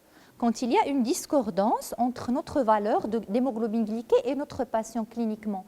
Si on doute, par exemple, si je trouve un patient, comme le cas dont je vous ai parlé, un patient qui présente les signes cliniques de diabète, mais sa valeur d'hémoglobine glyquée, il est normale. Donc, ce n'est pas normal, parce que l'hémoglobine glyquée n'est modifiée ni par le jeûne, ni par le stress, ni par rien du tout. Donc, s'il est diabétique, il doit avoir une valeur augmentée de l'hémoglobine glyquée. Je parle bien sûr si le diabète n'est pas équilibré, il n'est pas sous traitement et tout. Mais si vous avez un doute, vous diagnostiquez pour la première fois votre patient, et votre patient, il est diabétique. Vous trouvez que votre patient il est diabétique, mais la valeur rendue de l'hémoglobine glyquée, elle est normale. À ce moment-là, je dois dire, est-ce qu'il traite par quelque chose qui modifie la durée de vie du globule rouge? S'il ne traite pas, je dois demander s'il traite, s'il est transfusé, si. S'il n'y a pas ces situations-là, je dois réfléchir dans l'hémoglobine glyquée, la chromatographie, et ce n'est pas cher. C'est pas cher, c'est à peu près 35 dirhams de plus. Ce n'est pas cher du tout. Côté prix, entre les techniques qui n'utilisent pas le chromatogramme et les techniques qui l'utilisent, la chromatographie, c'est 35 dirhams de différence. 35 dirhams de différence, c'est pas cher. Doit avancer? Oui, c'est une ancienne. D'accord. Alors, après on va dire que également il y a des médicaments qui sont capables d'induire une hémolyse et qui peuvent entraîner une baisse de l'hémoglobine glyquée. Attention aux dapsone, attention aux interférons, attention à la ribavérine, aux antirétroviraux, vitamine C et E en excès, donc ce qui va entraîner l'hémolyse et par la suite la sous-estimation de l'hémoglobine glyquée. Alors ça aussi, il est important, il faut demander le traitement de votre patient. Les patients alcooliques. Donc, les patients alcooliques, à ce moment-là, si votre patient est un alcoolique, on a ce qu'on appelle l'hémoglobine acétylée, surtout s'il y a l'alcoolisme chronique. Alors, l'alcoolisme chronique cause un problème pour le dosage de l'hémoglobine glyquée. Pourquoi? Parce que la fonction aldéhyde de l'alcool va entraîner des modifications des propriétés physico-chimiques de l'hémoglobine. C'est-à-dire, l'hémoglobine acétylée représente, c'est deux cas de figure, les patients alcooliques et les patients sous traitement d'aspirine. Également, l'aspirine modifie l'hémoglobine glyquée. Alors comment? L'hémoglobine acétylée représente 1 à 2%, c'est le sujet alcoolique ou traité par l'aspirine. Acétylée, ça veut dire quoi? Ça veut dire qu'au lieu que le glycose va se fixer seul sur le N-terminal de la chaîne bêta, il y aura une compétition avec la fonction, avec la formule acétyl-CH3CO de l'alcool et de l'aspirine, qui va également se fixer au niveau de cet N-terminal comme le glucose. Elle va entrer en compétition avec le glucose. Ça va? Vous m'avez compris? Alors, l'acétylation est le processus de l'introduction d'un groupe acétylé dans l'extrémité N-terminale de la chaîne bêta. Et donc, la glycation ne se fait pas à ce niveau, fixant le groupement acétyl et la valeur, elle est sous-estimée. Si on a l'hémoglobine glyquée qui fixe le glucose au niveau de son N-terminal, Eh bien, si le patient il est alcoolique ou bien qu'il prend l'aspirine, l'alcool et l'aspirine présentent ce groupe acétyl qui va entrer en compétition avec le glucose et va se fixer également sur l'hémoglobine glyquée. Et on aura une sous-estimation quand même de 1 à 2%, qui est pour un patient diabétique qui est significative. D'accord? Non, non, ce n'est pas la petite dose. Oui, on parle des doses augmentées et d'un traitement qui dure. Ça ne pose pas de problème chez les personnes en prévention secondaire qui prennent de l'aspirine 100 mg. Oui. Donc, l'hémoglobine glycée va être faussée chez les personnes en prévention secondaire pour l'aspirine. Oui, oui, il est faussé. Sauf que pourquoi c'est pas très, on parle pas très beaucoup de ça, parce qu'on parle des patients diabétiques. C'est pas tous les patients qui sont sous aspirine sont des patients diabétiques. Mais si on parle des patients diabétiques, oui, il faut être vigilant avec eux. Si le patient diabétique est sous aspirine, il faut savoir que l'hémoglobine glyquée est sous-estimée de 1 à 2% quand même. Non, non, je parle des doses, c'est prouvé avec un traitement qui dure et avec des doses élevées. Des doses élevées, oui. 100 mg, non, non, ça ne modifie pas. Alors, dernier cas de figure, avant de dire rapidement les solutions, c'est, on a dit, l'alcoolisme, l'hémoglobine acétylée, on va dire l'insuffisance rénale, l'hémoglobine carbamylée.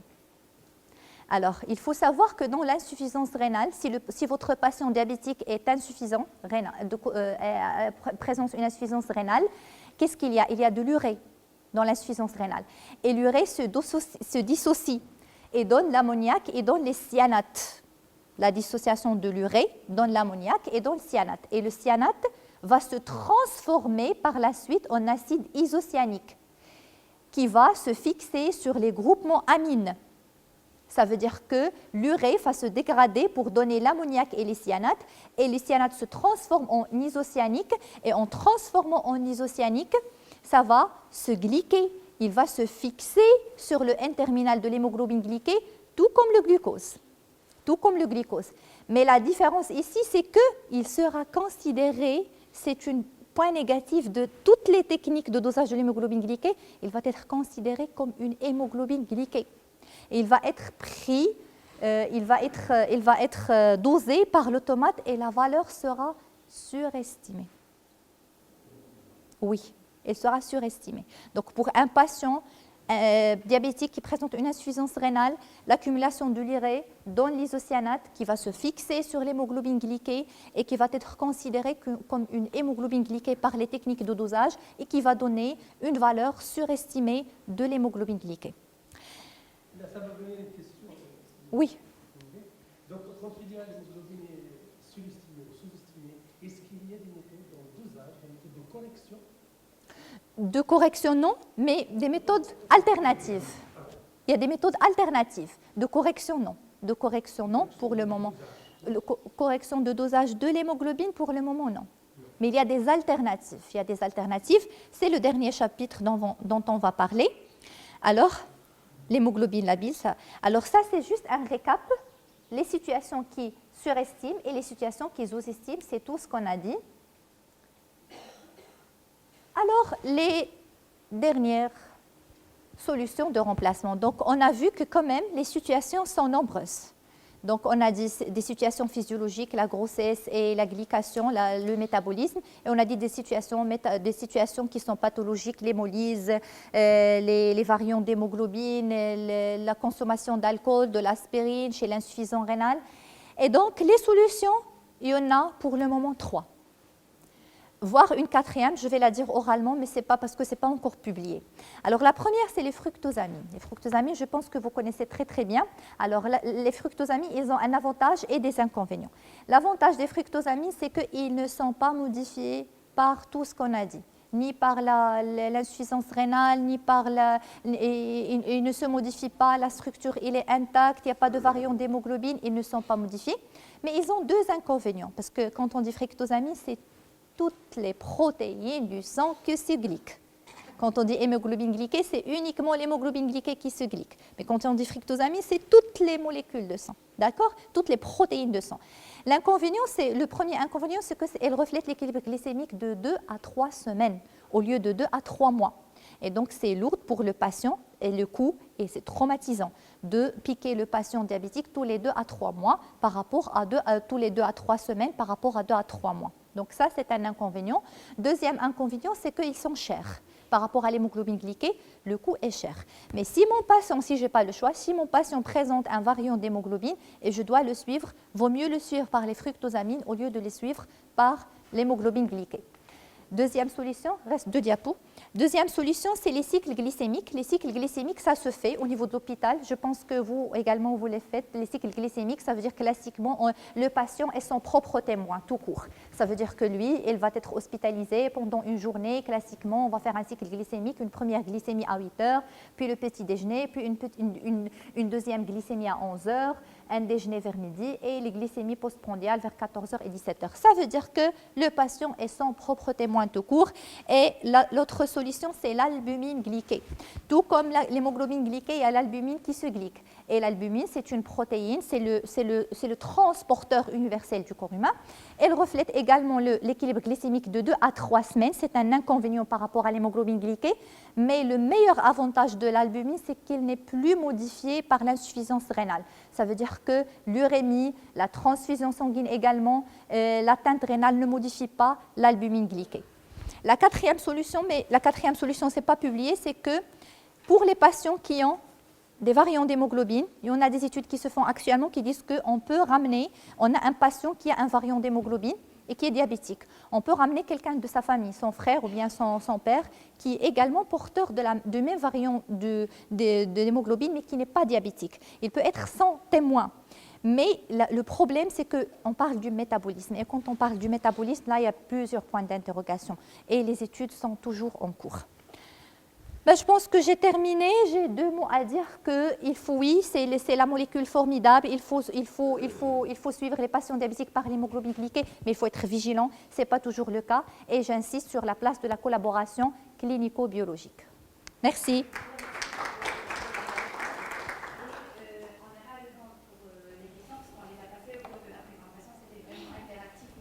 Je vous en prie.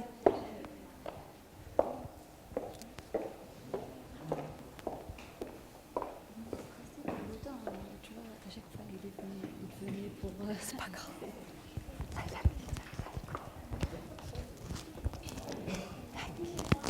Ça y est.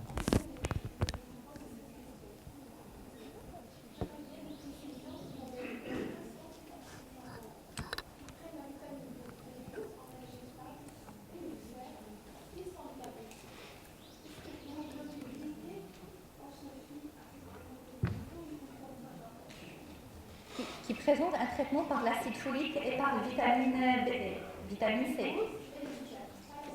Oui. Non, il ne faut pas se fier à l'hémoglobine glyquée. Il faut changer. Vous êtes endocrinologue à l'hôpital. Il faut faire autre chose. Vous faites les cycles glycémiques, mais l'hémoglobine glyquée, non. À part le traitement est à vie. Traitement à vie. Oui. Non. Oui, traitement à vie, non. Il ne faut pas se fier à l'hémoglobine glyquée. Un cycle glycémique, des fructosamines, de l'albumine glyquée. Le cycle glycémique, c'est la meilleure solution, c'est moins cher, mais ça reste une bonne solution par rapport. Mais l'hémoglobine glyquée, elle est modifiée. Merci beaucoup.